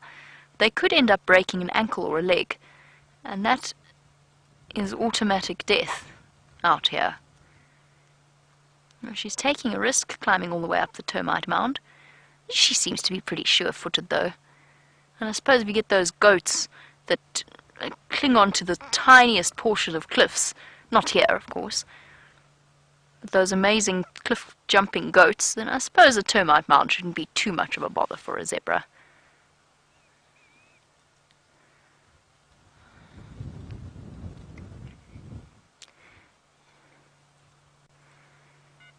I'm going to give it one last go to try and find Sindile. I don't know where she's gone. And while our zebra maneuvers herself around the termite mound, Tayla's done some maneuvering and managed to catch up with those lions. You won't believe what you missed. It happened so quickly and it wasn't really a great view, but those lions ran down and actually ended up chasing that young male kudu that we had a quick glance of, but unfortunately they missed it. The lions aren't very successful hunters. Now they're all spread out. You can have a look.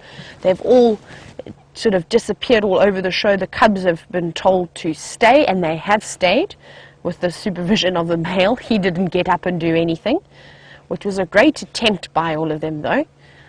But unfortunately that's what happens, is they are not very successful creatures. But I don't think this will be the end of their hunting for today. I think they're going to pursue and keep on trying. But lucky for that young male kudu, he's going to live to see another day. There you go, this other female looks like she may get up. You see there's another one hidden over there. Look how well she camouflages. They're all spread out over here.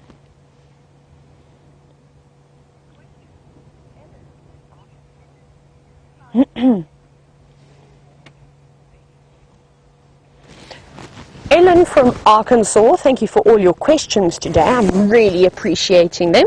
So Ellen wants to know, do lions groom themselves more just before they make a kill?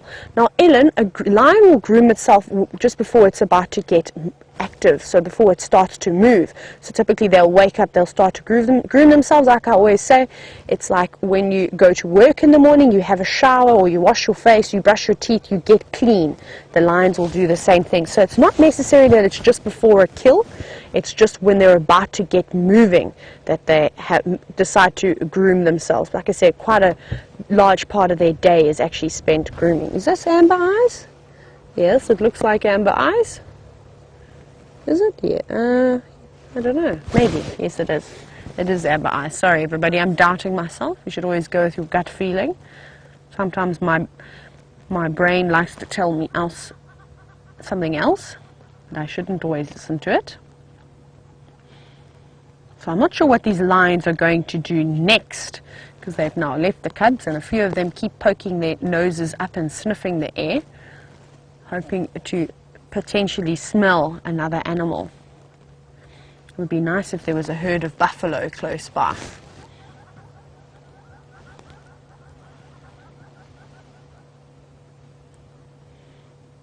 Just having a look around.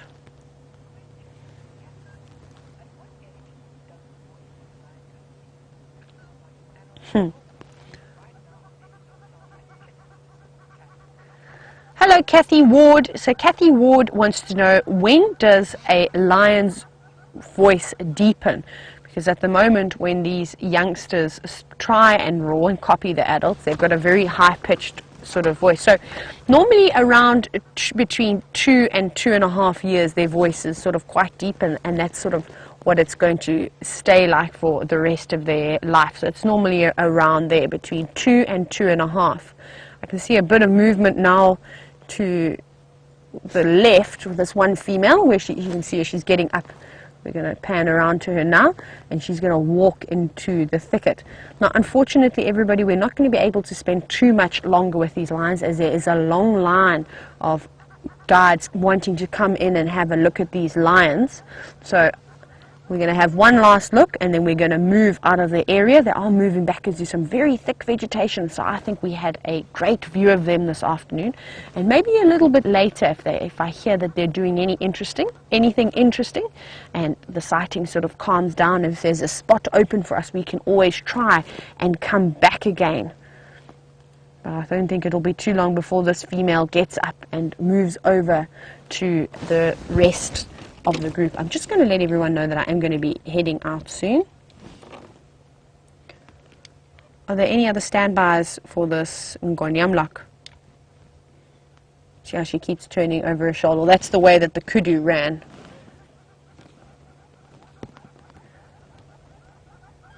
Copy. Rex, make your approach. I'll pull out.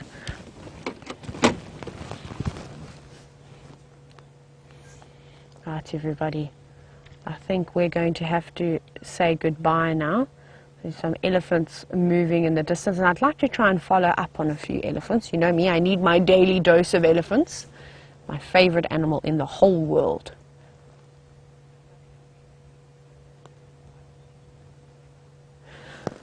Okay, everybody, let's move out, because I know Rexon, that name should sound familiar to quite a few of you.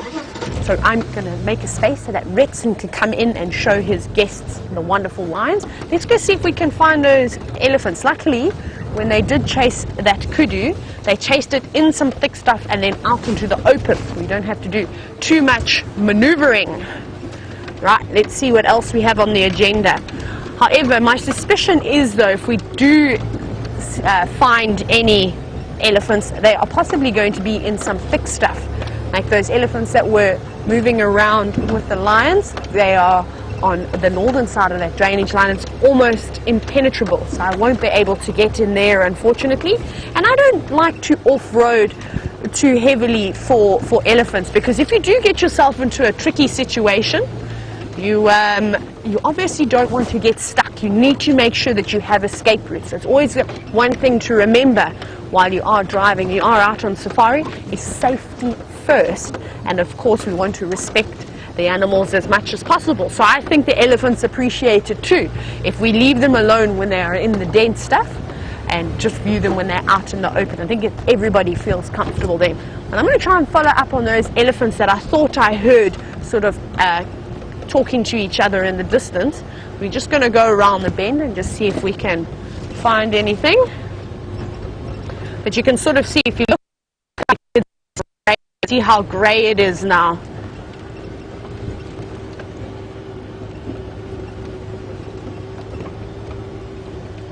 Kevin wants to know why we drive off-road, and his comment towards that is that doesn't it kill small animals and insects? Now, Kevin, we are very cautious when we off-road, so we have an entire rules and procedures that we need to follow. So we only drive over certain tree species. There's lots of protected species of trees, and where we can, we'll obviously try and avoid any of these protected trees, or if we don't have to drive over anything, we won't. We won't drive over sodic sites, so those are areas that are very high sodium and calcium. What did you see? Oh, the elephants! We've got some elephants. Walter, you get a high five. There we go. Like high fives to everybody. So, Kevin, it's important that we obviously don't do too much off-roading. You'll see I only off-road for leopard and for lion, and of course wild dog and cheetah, and everything else I'll stick to the tracks for. Especially at this time of the year, there is so little vegetation around for the animals to feed on. I think where we can, we do try and avoid it. So we've got some elephants. They are very unhappy. Very unhappy. Go forward a little bit. Sorry, everybody. I think these elephants maybe have picked up on the lions. We're going to view them through the thicket here. Can you see them in there? Let's see if we can have a look. So now look at that female. You see how she keeps turning back towards us? She's got her head raised slightly. She is unhappy, but I think it's with this entire situation that's happened with the lions. The lions chasing this kudu around has obviously caused a stir in the bush. And remember, the elephants have got fantastic hearing and fantastic sense of smell, and there are some young calves in this herd. So we're going to give them a bit of room. Like I said, I do not off-road for elephants, even in areas where you are allowed to off-road for elephants. I won't do so. You see that she's showing a slight bit of agitation. It's okay, big girl, but I don't know if it's towards us. You saw her pick her trunk up again. I think she's trying to work out where these lions are. The wind is swirling quite a bit. Oh my goodness, everybody. I am feeling a few drops of rain.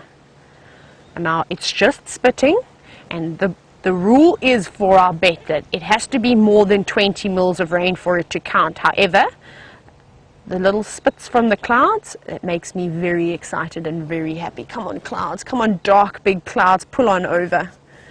And we think with a combination of this wind, as I was saying, with it swirling, it's also agitating these elephants slightly. She seems to have calmed down. She's just standing very still. I think she's trying to listen. Her young calf, was also trying to suckle.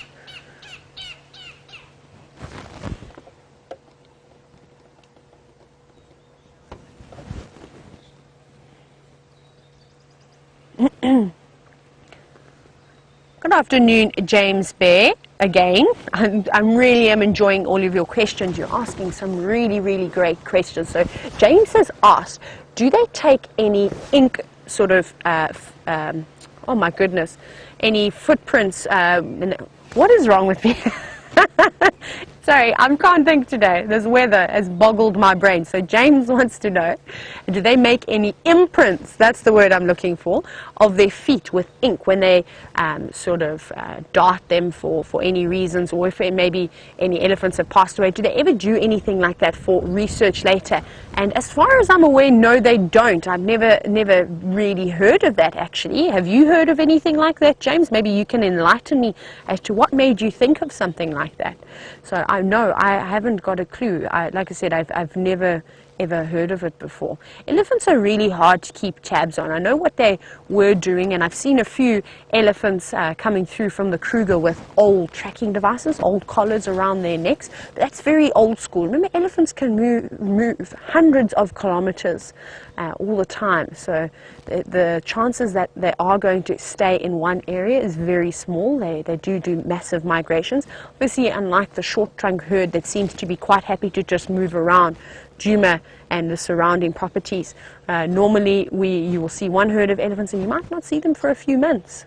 So I'm not 100% sure about that. I'm going to go up a little bit further. These elephants have settled down quite nicely. Now that they know we're here and we are not a lion, they seem to be quite happy. Let's just go up. They've moved out of the drainage line and up ahead. Hopefully they'll be relaxed with us. If they do show any signs of unhappiness with us, like this one over here, it's okay, it's okay, it's okay, it's okay. Hey, hey, hey, hey! Stop it. What's wrong? This is a young male, everybody, so, hey! The reason why I'm not going to let this elephant challenge me like this, because it's a teenage elephant, and you heard me bang the side of my door. What happens with young elephant bulls at this age is they become quite cheeky. So possibly the females are slowly starting to push this young elephant bull out the herd. Now he's had his ego sort of bruised, I suppose you could say. And the next thing they try and challenge is often the vehicles. And I've seen it a lot where young guides come in and they panic and they will reverse away. And this is now not the right thing to do with a young elephant bull. You do have to stand your ground a little bit and just let them know that they cannot push you around. Remember, elephants are much bigger than us.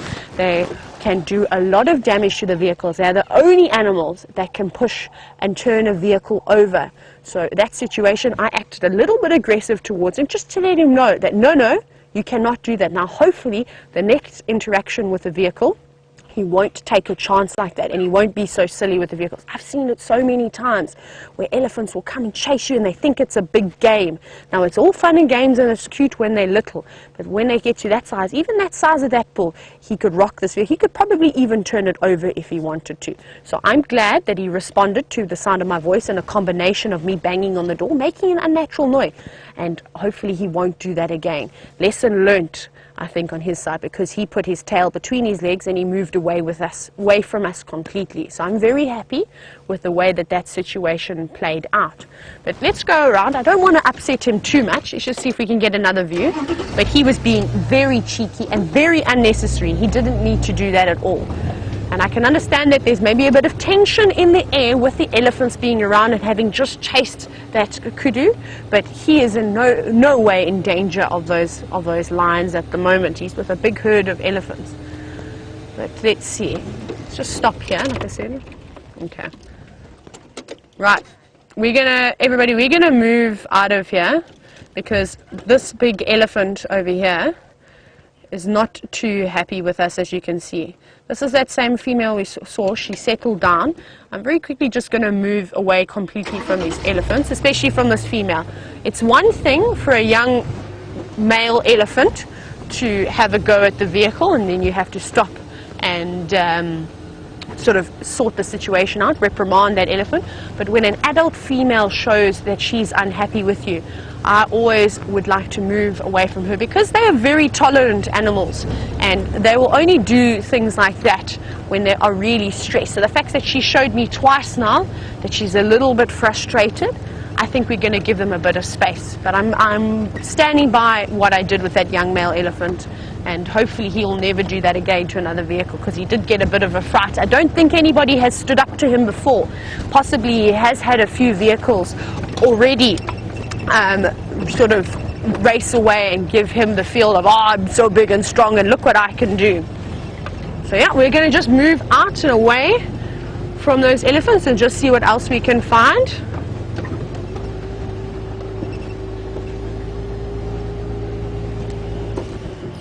Fran wants to know if, sorry, so turn the radio down. Fran wants to know if the matriarch, so the leader of an elephant herd, if it's always the oldest female, or are there other things that factor into becoming a matriarch of a herd? And yes, Fran, you are correct. Often it's got to do with experience. So I've seen it before in areas, in a closed system, so a fenced off private game reserve, for example, where they've introduced another herd of elephants.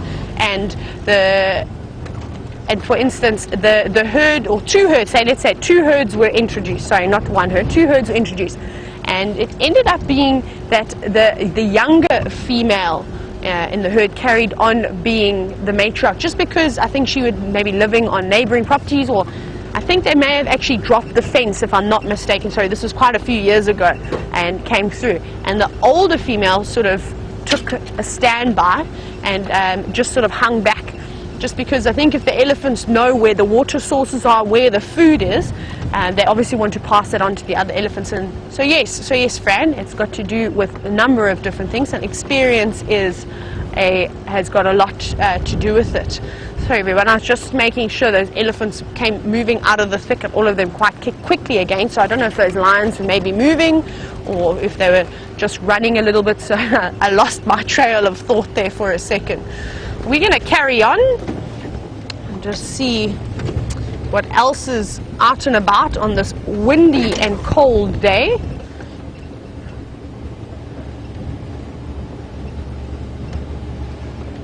So the temperature started off at about, I think it was about 83 degrees Fahrenheit, and it's dropped so much, at least 5 or 6 degrees Celsius. So I'm wondering what the temperature is now. If anybody can check for me, that'd be great, just to let me know. It'd be quite interesting to see in a few hours how it's just drastically changed. And you can see how dark it's got all of a sudden. It's turning out to be a miserable afternoon. A little bit of blue sky, but the clouds are coming in quickly. But hopefully those elephants settle down. It's never nice. It's never nice to see a herd of elephants upset like that. It's not something nice. Oh wow, so the temperature, thank you so much, Louise in Final Control has let me know that the temperature has actually dropped down to 75 degrees Fahrenheit. That's quite a drop in about an hour and a half. Let's see who else we have. Nobody just yet. Everybody's hiding away from the wind, I suspect. Woo! Little roller coaster.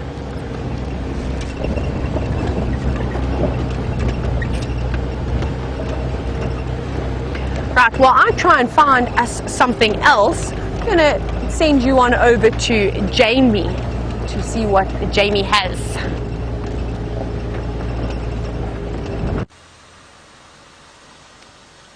I'm looking for an apple leaf, and perfect timing as Tayla sent you across to me. I found one. So we were asked earlier, why is an apple leaf called an apple leaf? And I'm going to jump out and I'm going to attempt to demonstrate why people think an apple leaf should be called an apple leaf. I'm going to state now for the record that I don't agree with it. I don't think it's a true reflection at all. But let's grab a leaf or two. Not too many. The animals need it more than I do. There we go. Take a nice big one there. And let's try and take a dry one here. So the idea... Oh no, that was disastrous. That didn't work at all. There we go. I've never got this. So this is what an apple leaf looks like. They're actually beautiful trees. Bright green. Almost silvery at the back. And nice and large. And the idea, supposedly... Let me just plug my earpiece back in. Now, I'm going to have to try and do this with my head ducked down, because I think otherwise the wind might muffle the sound. So supposedly... Oh, God. Could you hear that? Yeah. That kind of worked, actually. It kind of worked better than I expected it to. But I mean, that's all leaves, surely. Don't all leaves do that? It smells nice. Would you like to smell it, Dave? It smells fresh and clean. Lovely. Yes, lovely. So there you go. That's why an apple leaf is called an apple leaf. Because if you crush the leaves, it's meant to sound like somebody taking a bite out of an apple. You can probably... Oh, no, Dave's busy holding it up to his ear and trying it. So we had rain. Admittedly, we had only 2 drops of rain, but we had rain. And it's a brilliant start. And just in case, because there are patches of the sky, and I'm thinking particularly to the north, what's that direction again? East of me, looking particularly dark. and I do not want to be caught this far from home in a massive downpour. I'm so excited though. Now Bree, in Australia, you want to know, is there still a safari when it rains? It depends on how much rain. Yes, for the most part, there is a safari when it rains. We've got these amazing rain covers that sit in a bag behind me, and then we fold them out, and they're sort of a canvasy bag, and then go across the dashboard to hide the monitor and our radios and all the electronic equipment, and then they go across, and then Dave wears this amazing skirt. Well, it's not a skirt, but it kind of a skirt. The cameraman wears sort of a skirty thing that tightens around their waist and then spreads out so that no rain can fall into the electronic equipment that's in the car. Obviously it's very sensitive to water, so we can't afford to let it get drenched. Luckily, the rain covers have a beautiful way of redirecting all rainfall and all water down into the lower back of the driver. Beautifully designed. Moving on. Anyway, we're okay with that. As long as it rains, I'm okay with being soaking. It's absolutely fine with me.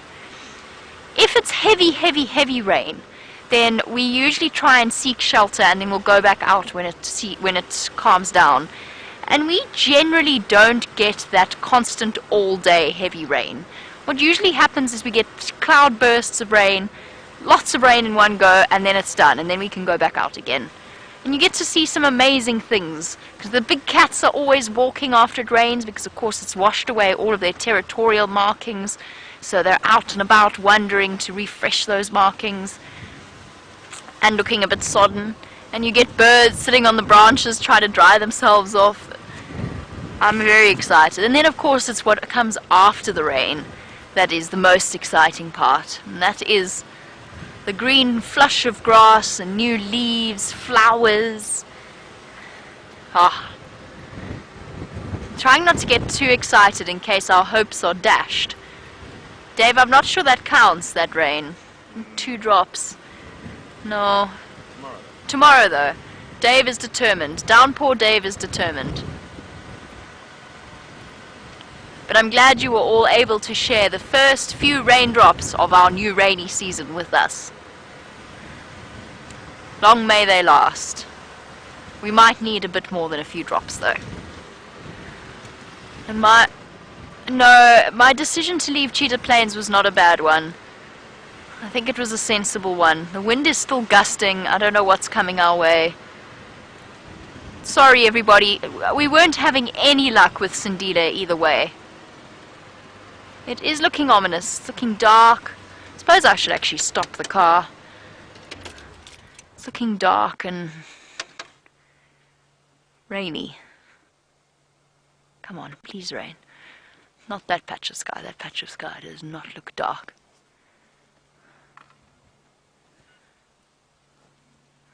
Unfortunately, I haven't stopped in the most scenic of spots, have I?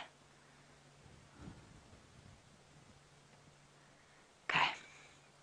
Let us continue on our journey along Gari Main. I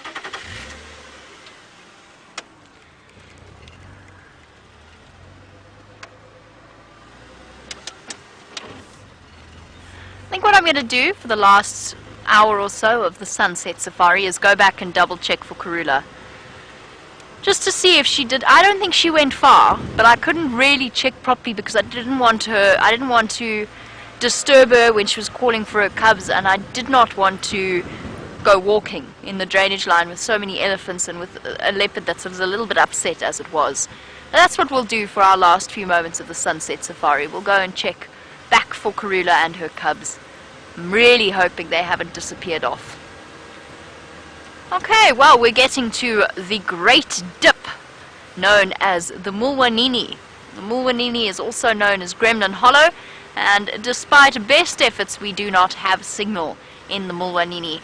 As we go to the Great Dip, we'll send you back over to Tayla to tide you over.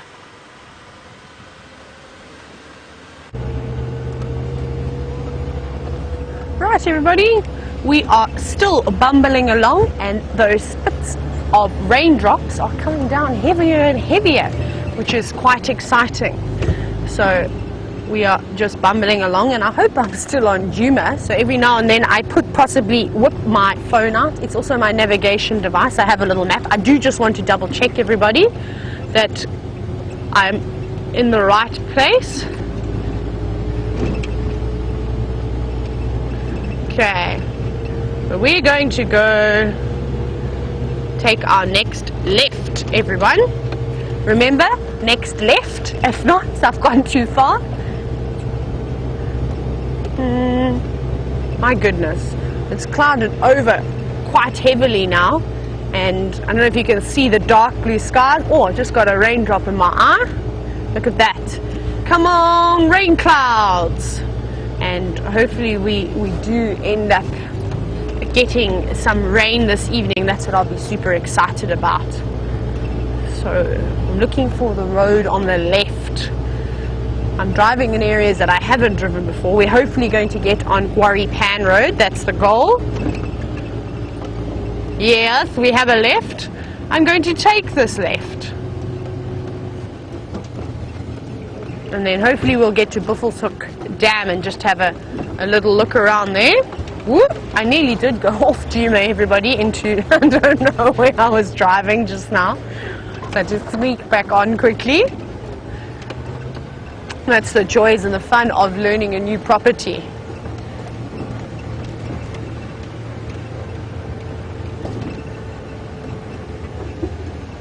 Whoop! Hello, Madeleine. I hope you're enjoying the show so far. So Madeleine wants to know what the most nutritious plant is for grazers and for browsers. Now, for browsers, we'll start there. I have to say, I think it is the acacia species of trees. Lots of animals rely on feeding on them, from the flaky bark acacias to the acacia nigrescens, or the knobthorn, all of those different ones. So I just want to double check if I'm at the right place. I think I'm at Quarry Pan Hippo Pools Junction. Yes, I am. Let's carry on with Quarry Pan. And so Madeleine, that's my answer for the browsers. And now for the grazers. Well, it's going to have to be one of the grasses, obviously. And to tell you exactly which grass, I'm uncertain. Maybe some buffalo grass, or what else do we have that's really nice? Red grass. Waterbuck love to eat red grass, that I know. Maybe Panicum maximum and a few of those species, but there are quite a few nutritious grasses. You won't find the animals eating grasses like yellow thatching grass. My goodness, sorry, this is a bit bumpy. I suppose I should probably slow down before I throw Eggsy off the vehicle. And things like turpentine grass, the animals will leave alone. They won't really touch that stuff.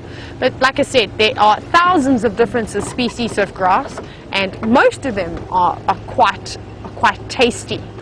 And I know the animals love kikuyu grass. That's always nice. That's typically what we see in South Africa. People use for lawn, but occasionally you'll see it out in the bush as well. So Madeleine, I hope that answers your question. But remember, certain species of plants, they all have different types of nutrient that they are more rich in. So it will vary as well. We're bumbling along. We haven't seen anything yet, not even a bird anymore. I have no idea where everything has gone.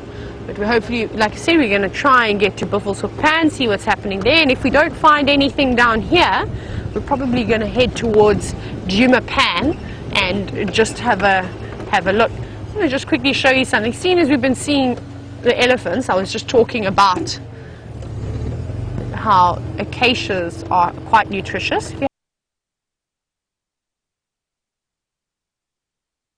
Have a look at this tree over here. I think JB may have showed you the other day. You can see it's quite nice and green, and it's got lovely yellow flowers on it. Also, look how the bark has been stripped. You see that? That's been recently done now. That's been from the elephants. So there is a lot of nutrients not in the surface layer of the bark, but you can see there's a reddish layer in there. Can you see that? And that's underneath the horrible dry stuff. That is called the cambium layer, and that is the layer that nutrients are transported from the roots to the leaves. And I say this all the time, but Elephants are obviously loving to eat the acacias. However, they're going to start to move away from the bark and the roots as we get some rain and as the leaves start to develop on all the trees again. So they're going to start eating the lovely green little new leaves that are coming out now on this acacia, which is quite nice. Yeah, let's carry on and see what else is out and about. You can actually almost tell how windy it is by looking at the back of my ponytail and seeing how it blows in the wind. That's usually a good gauge.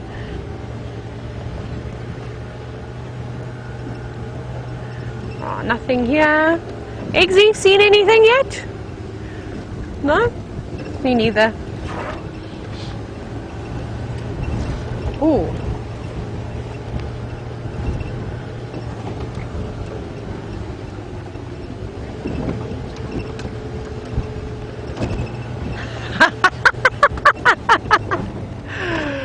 Right, so a few of you have asked and requested that I do a rain dance. Are you ready for this, everybody? I don't know how good my dancing skills are, but here we go. I'm going to hop out very quickly. I don't think I've ever done a rain dance before, but let's give it a bash. Now, I've got to be careful that I don't drop everything, otherwise I'm not going to be very popular. So let me just put my mic pack and all the wires. You go. Whew, the pressure. I feel like I need some music, everybody. Let me loosen my body up a little bit. I don't know why I'm singing a soccer song, but I feel like we need to do the can a little bit, little shake, jumping jacks. I don't know what else to do. Woo! Should we do a little cartwheel? We'll do one of those. And I just want the rain to come. I'm being so silly. I hope my mom's not watching because she'll be so embarrassed. Let's hope for the rain. That is my rain dance, everybody. I hope that nobody that I know ever sees this, because it will be used against me for the rest of my life. So I hope that provided some entertainment for all of you and much embarrassment to me. But if it means that you are all going to be smiling, then I'm happy. That was horrible. I'll practice. I'll do another one.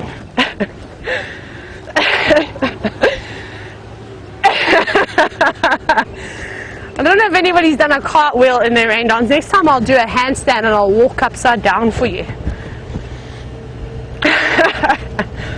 That is so terrible. You know who I hope doesn't see this is my younger brother. That could be serious blackmail. So if he does decide to use it as blackmail, I'm blaming all of you that requested me to do the rain dance. Imagine if it works though.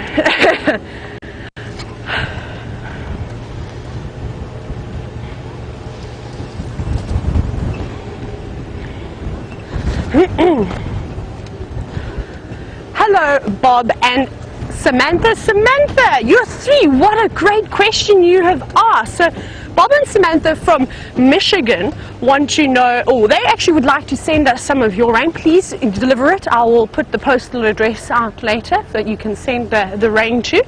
And they'd also like to know how long our rainy season is.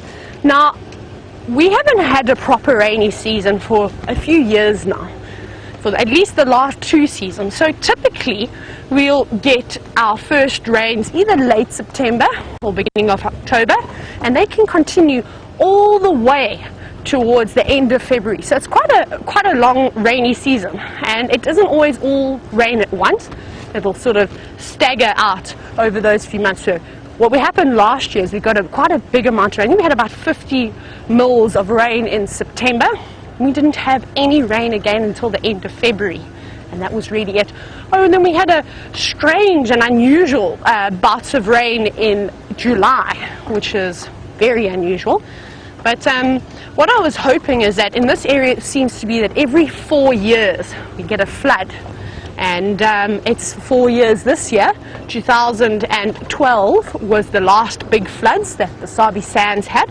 So I'm really hoping that we do get some floods just to rejuvenate the land. I have no idea where I am. That rain dance has completely disorientated me. Let's just check. Okay. I'm still on the right way and we're still on our way to Buffelshoek while I hide away and cringe after my rain dance. I'm going to send you over to Jamie just for a little update.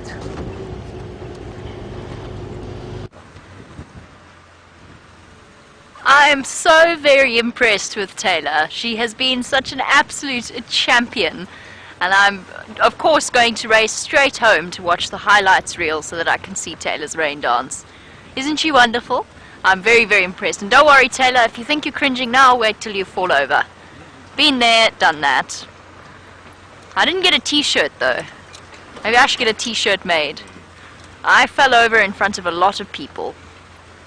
Yeah, I think that'll work. Hello, Vulture. Hold on, I'm gonna keep going. I wonder... We're not far away from where Karula's kill was, but I doubt they would have descended for this pile of scraps that was left. Perhaps just sheltering in the cold weather. A white-backed vulture. Possibly not one of the most beautiful animals, but definitely one of the most essential. They serve a very, very important function. Essentially the rubbish collectors of the bush, cleaning up all kinds of carcasses so that there's nothing left, and nothing left for diseases to spread. Get an idea of just how strong the wind is, ruffling his feathers like that. Catching a few of those long, powerful primary flight feathers and gusting them upwards. So for our newer viewers, we get quite a few vulture species. This is the one that we see most often, the white-backed vulture. It's also one of the larger ones. We could also see a lappet-faced vulture, which is bigger and has an incredibly powerful looking beak. The kind of bull you would not want to tangle with. And they're the sort of the can openers of the bush. They're the ones that, when they descend on carcasses, big carcasses that haven't been fed on by the big cats, they have the strength in their bills to pull them open. And then we get the white-backed and the Cape vultures, although the Cape vultures we occasionally see, usually more towards the mountains. They will go and eat the main parts of the meat, and then the hooded vultures, or the toothpicks of the vulture world, will descend and pick up the scraps. Sitting on a dead tree waiting for the temperatures to heat up a little bit so that, well, that won't happen tonight. It's going to have to sit there for the rest of the day, I think, until tomorrow morning, where hopefully it will warm up a little and it'll be able to ride the thermals. And while I'm sitting here, I've just seen another raptor on completely similar sort of stance and stature, different raptor, and different side of the road. Can you see it there, Dave? It looks like part of the tree. There's a batalier. Surprise, surprise. And it's a female batalier with her white around the bottom of her wings. Let's just reposition ever so slightly so that we don't have the buffalo thorn obscuring our view. And there's also every waterbuck in Juba. Let me just let them go past. 1, 2, 3, 4, 5, 6, 7, 8, 9, 10. 10 waterbuck have just gone racing past while we've been distracted by the vulture. Fluffy little ones as well.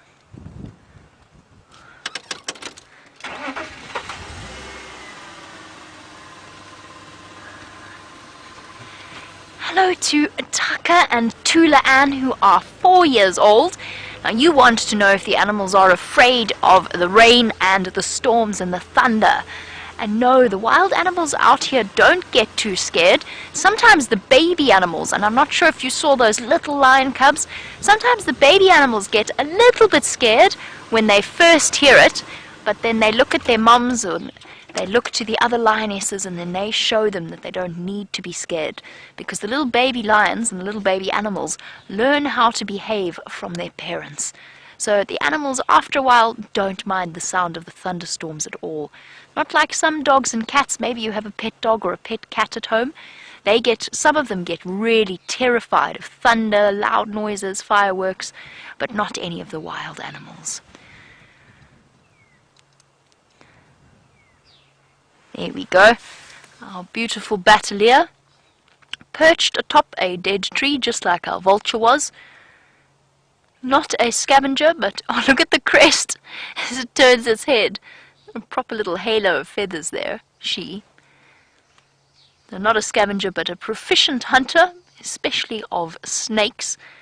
The thick, scaly skin around their feet and legs protects them from the snake bite. And isn't she striking? Incredibly vivid colours. Definitely one of the most beautiful birds of prey. I can hear an angry fork-tailed drongo. It might be responding to her. Is she going to fly? She looks like she... Nope, nope. Just relieve herself. James is away, and therefore I have taken on his role, as it seems this afternoon. Every time an animal sees me, it either defecates or urinates. That's been my day.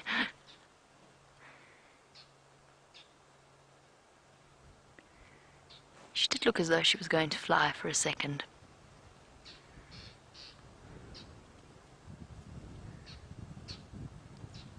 That's such a striking image. The silhouette of the dead tree.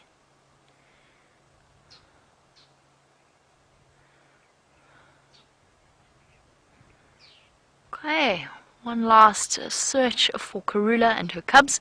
While we do that, Tayla's got another bird. Not a raptor, in fact it's something much closer to the ground.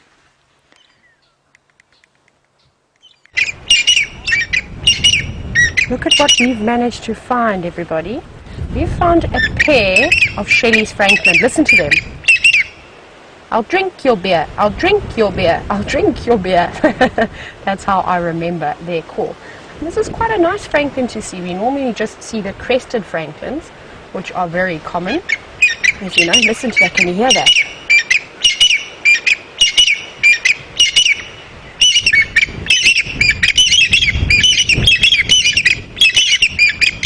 How incredible is that? Now, I did hear another pair calling in the distance a little bit earlier, so they are possibly doing a territorial dispute at the moment, and also because it's gotten dark quite quickly, maybe they are a little bit confused and they think the day is ending a little bit earlier. But these are quite amazing creatures. So we're having a look looking around earlier. Eggsy and I were trying to find their nest, because they do start to breed from the end of September right through until January, and they haven't moved far. They're just sort of circling around the vehicle. So I wonder if they maybe don't perhaps have a little nest on the ground. Now they make a little scrape, so it's a very basic nest. They basically find a little sandy patch. Night would be good if they found maybe a fallen tree or something like that that would provide a bit of protection, and then they really just scrape the ground and they lay their eggs straight on the ground. They don't build any nests, which is obviously a problem, because a nest is very important. It helps protect their eggs as well. They are so amazing. They're just sitting here, just hanging around, not really too bothered by us. They actually seem to be quite curious with us. This one keeps an eye on us. The other one doesn't seem too bothered at all. It would be really nice if they called again for us. That was quite special to hear that call of a Shelley's Franklin. It's another one that it's around and you often hear them, but you don't always see them. Look at those beautiful feathers. Look at that. How incredible is that? A lovely rust colour on their chests, and I love the white throat that they have with the little black markings running down either side of their eyes. That's really amazing. Now these little birds, now they're running off. I think they've got bored. Did a little flap, that one. Hello. Now they're predominantly eating seeds and things like that at this time of the year. I can hear another, won't be able to hear it, it's quite far, but I can hear another set of Shelley's Franklins calling in the distance. In the summer months they'll actually eat insects. Obviously when there's a bit of rain around, they will start to feed on all the insects that are in abundance, and that's what I'm quite excited to see, is after all this rain, is that all the little special creatures are going to start to come up. And as some of you may know, if you've been following the show for long enough, is that I love the frogs. But we're going to leave these Shelley's Franklins now. We're going to give them some time. I think they're going to start looking for a spot, if they don't have a nest around here, to possibly roost. And there's quite a few fallen trees for them to roost on, and that's what I love. So everybody is always negative about the elephants and saying how destructive they can be. But a lot of people don't think that when, for instance, let's have a look over here. Let's look at that tree that's got a little bit of green leaves. See how it's been pushed over, just to the right there, exit to further to the right. More, they go up again. Not that tree there, that's the one. So if you go, not that small one, but up higher, the actual big tree, there we go. You see how it's been pushed over and how all the branches are splayed out like that. Now that was pushed over by an elephant. Now underneath that, on the ground, look at how it's almost impenetrable. Now that would be a perfect spot for something like that Shelley's francolin or any of the spur fowls or francolins or ground nesting birds to actually go and make their nest underneath there, or if they were perhaps being chased by a bird of prey.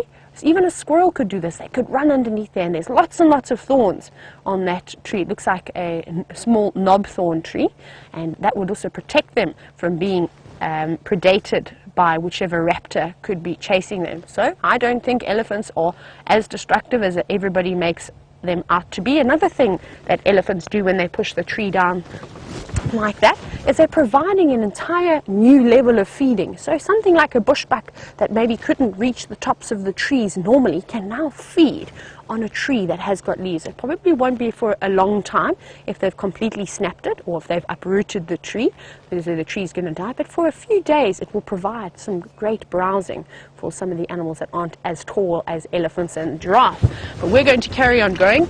We have been bumbling. We haven't really been going anywhere quickly. I had to sit and wait for those Shelley francolins.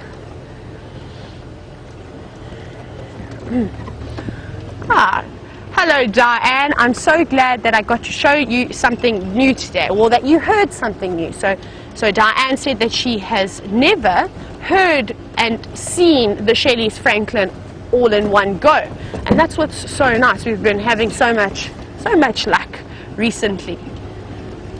Maybe my rain dance doesn't bring the rain, but at least I got to hear that special call. Like I said, you normally just hear it just at this time of the day, just before dusk, and it's always far in the distance, so you don't always get to see them. I can't think when I last actually saw a Shelley's francolin. I think it was a few months ago, so that was lovely. And now I know as well they could probably hang around in this area, so that if I need to find them again, it'll be a great place to come and look for them. Right, let me just double check again, everybody, where I'm going. Just make sure. GPS, where are we? Okay, I know where we are now. We're going to take our next right, everybody.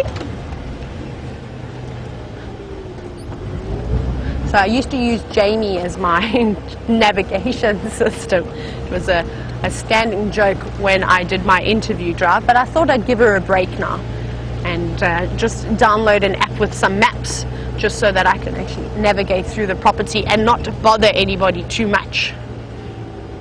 Off we go. It's getting very dark very quickly.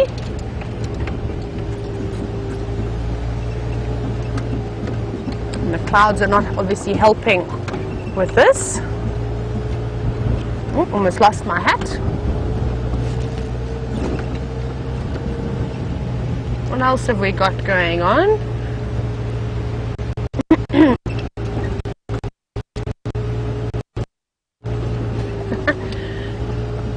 Hello, Bill from Tennessee. So Bill wants to know, and it's quite a good question. Bill has said that some of the cubs, the lion cubs, haven't seen rain yet. He wants to know how they will react. I think they're going to be quite happy about it in the beginning, and then once they realize that nothing good for them comes after rain, with the fact that it only brings coldness, especially with a cold wind, that they're not going to enjoy it after that. But I'm sure they'll enjoy running through the mud and the water, and probably be quite confused when they get a few raindrops hitting their head. So that's going to be quite funny to see. I actually hope we could be there for a sighting like that. I think that could be quite amazing. I'm just going to go up onto the wall quickly, just to have a little look-see.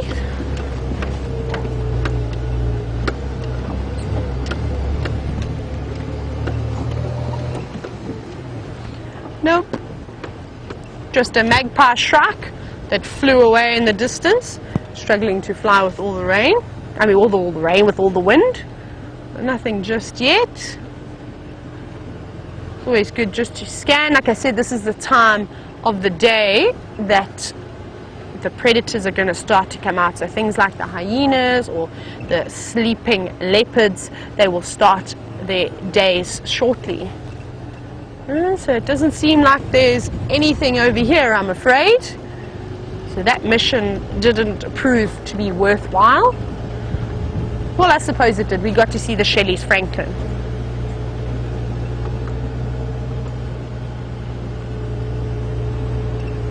A little bit bumpy here. Slow down a bit. My goodness, it's sometimes I haven't had to do everything myself for such a long time. Shine the spotlight, I have to scan up and down, look for tracks. When I was working with a tracker, obviously it was quite nice to have a helping hand when you're driving along. So I'm working on my multitasking skills again. Just checking down in these drainage lines just to see if anything's walking around here. Some really big animal pathways too.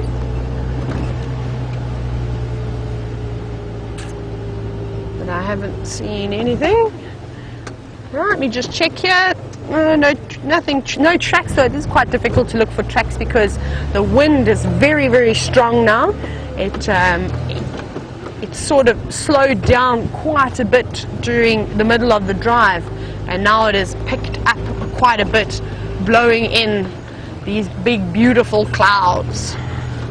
We're going to head onto the cut line now and just double check, see if anything is maybe crossed in.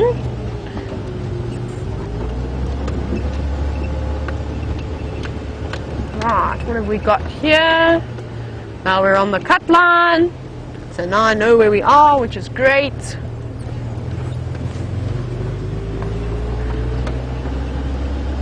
Seeing this little quarry if there's anything, nothing. Unfortunately, I think with this really, really strong wind now, and it's got dark very quickly, I may even see how the spotlight actually works. Let me see if it's going to do any good. Actually, I can probably bring out the spotlight in about 5 minutes. So while I carry on looking for the creatures of the night, I'm going to send you on over and just see how Jamie's doing.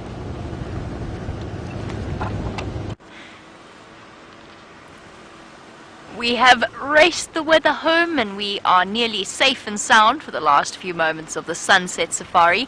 And it is blowing an absolute gale out here. But it's the kind of gale that feels like summer wind, like it might bring rain. I'm too excited for words. I'm going to be utterly devastated if this turns out to be a false alarm. Not as devastated as Downpour Dave, but pretty devastated. Feels like it's urging us on. It's kind of blowing from behind us. There's clouds of dust everywhere, dust devils spiraling around. I don't know if we've ever explained what a dust devil is, or if that's a South Africanism. A dust devil is sort of like a very small scale tornado. It's a spiral of wind when you get dust and leaves all spiraling together. And I had no luck with Karula. I think that she has probably moved off into that drainage line. I don't know where exactly she went. We'll have to follow up on tomorrow morning's sunrise safari to see where she decided to go. Although this is a good spot to look for her. It's one of her favourite places, but I doubt she would have come this far west. Oh, an animal we hardly ever get to see and chased away our leopards. It's the first time we've seen them in forever. We hardly ever see baboons. Most peculiar. It's the first time I've had to use my spotlight in a while. Just getting to that point.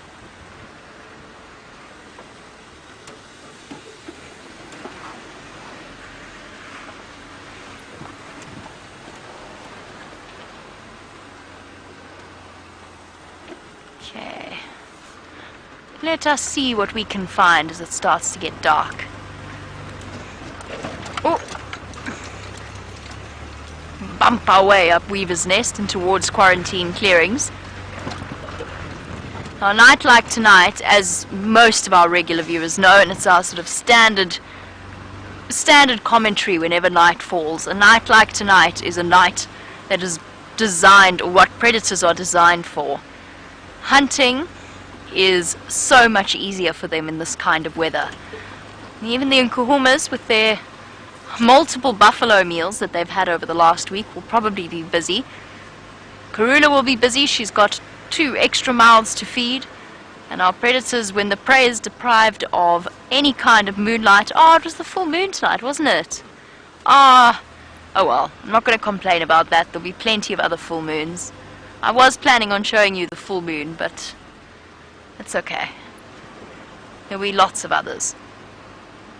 It's dark, it's windy, it's noisy, lots and lots about.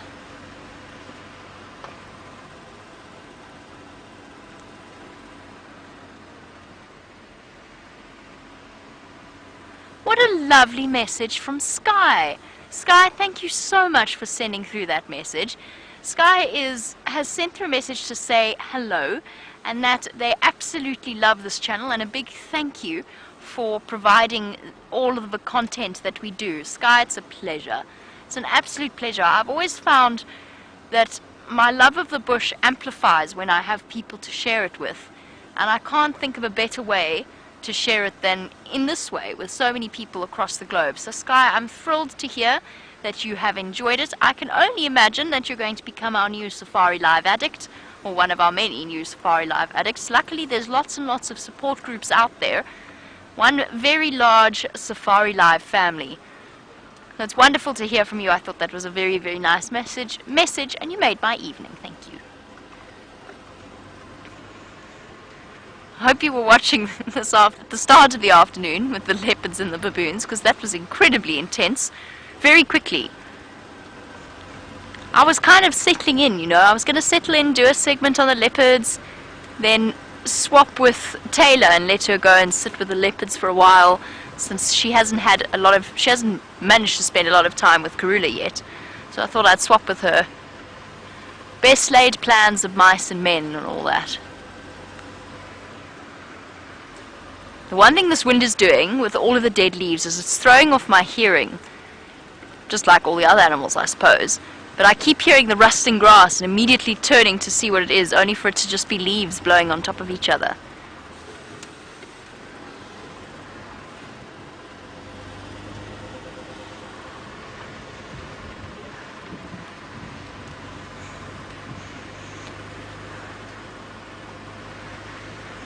And morning glory, with absolute pleasure. I was actually, you kind of read my mind. You were saying, could I please go to quarantine to give you news of the injured buffalo, because you're desperate to know how he's doing. With pleasure. That's where I'm going anyway. That was what I was thinking of doing. I have to be honest though, morning glory, I've seen neither hide nor hair of him. The next morning, we were in the area that Tayla saw him with Karula. We were following her through that drainage line. I didn't see any sign of him. I don't know where he's wandered off to, or if he's made it. If he had died on quarantine, we would have known about it, because we would either have had vultures or we would have had hyena. We would have known. I don't know where he's gone, and it's making us, to be honest, it's making us all a little bit nervous. Yesterday when I set out to track Karula, I wasn't too far away from where he was, and I just kept thinking, I don't know where this chap is. He's very dangerous. He's injured, he's in pain. And then I walked home today as well and thought, oof, I hope he's not resting in the shade somewhere. But I haven't seen him. I mean, it's hard. I don't think I could. We might be able to. Oh, Rusty's. No, man, Rusty. Stop it. Squeaky brakes. Sorry, Dave. I'm trying to work the brakes to get rid of that squeak. I don't think we could track him. Oh, definitely wouldn't track him on foot. Shame.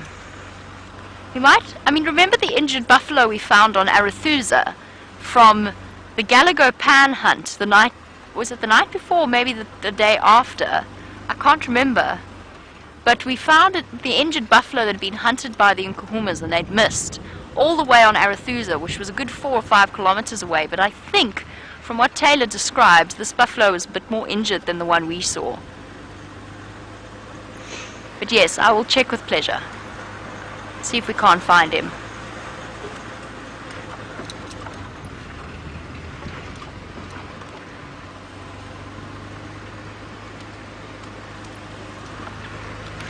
Alrighty, we've reached the end of our sunset safari. Morning glory. I'll do a loop around quarantine to see if I find him. But for now it is just time for me to say farewell and thank you. So thank you to Dave, who by tomorrow may be downpour Dave. And thank you to all of you for joining us. We'll catch you tomorrow on this sunrise safari. May it be raining. Bye-bye, everybody.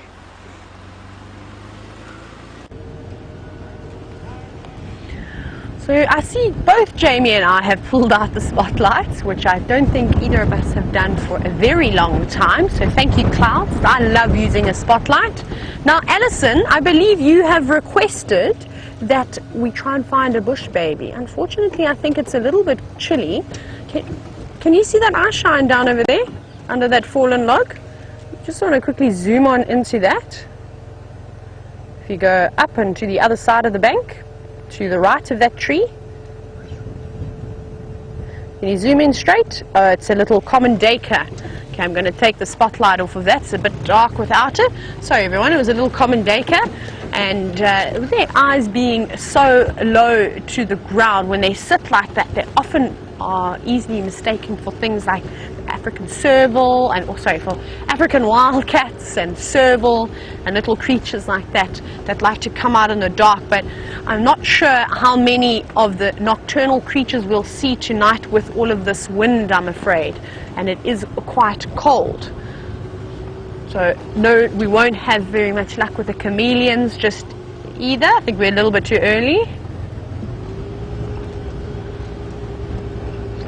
Congratulations, Barbara. I believe the Shelley Franklin was 162 for you on your bird list. That's fantastic.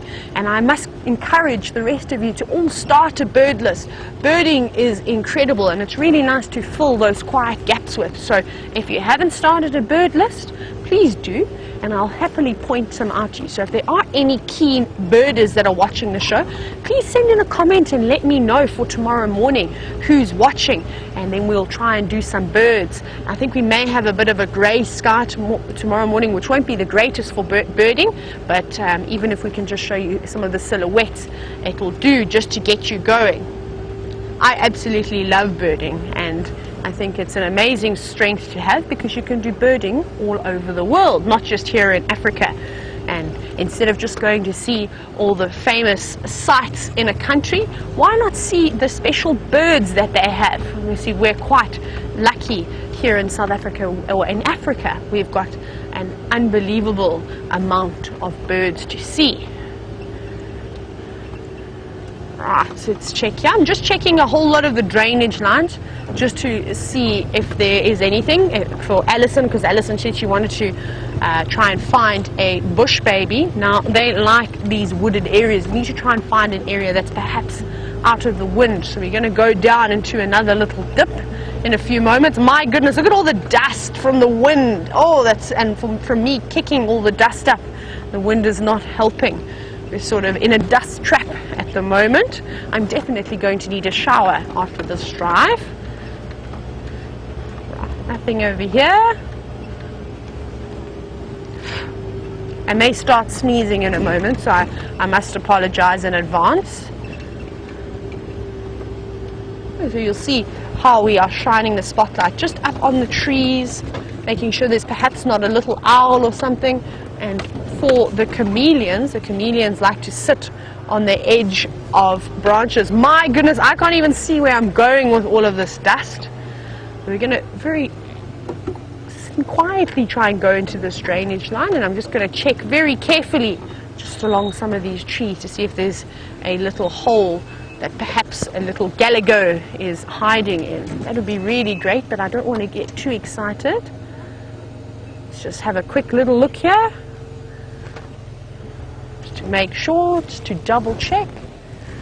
Right, everybody, unfortunately the end of the show is near, and I am going to have to say goodbye to you in an absolute moment. We're just maneuvering up this very bumpy road, so hold on to your seats, everybody. Oi! Oh goodness, I nearly lost Eggsy. Eggsy, hold on. Right, everybody, I had a lovely afternoon with you, and I look forward to seeing you tomorrow. So a warm goodbye from myself and Eggsy. Cheerio.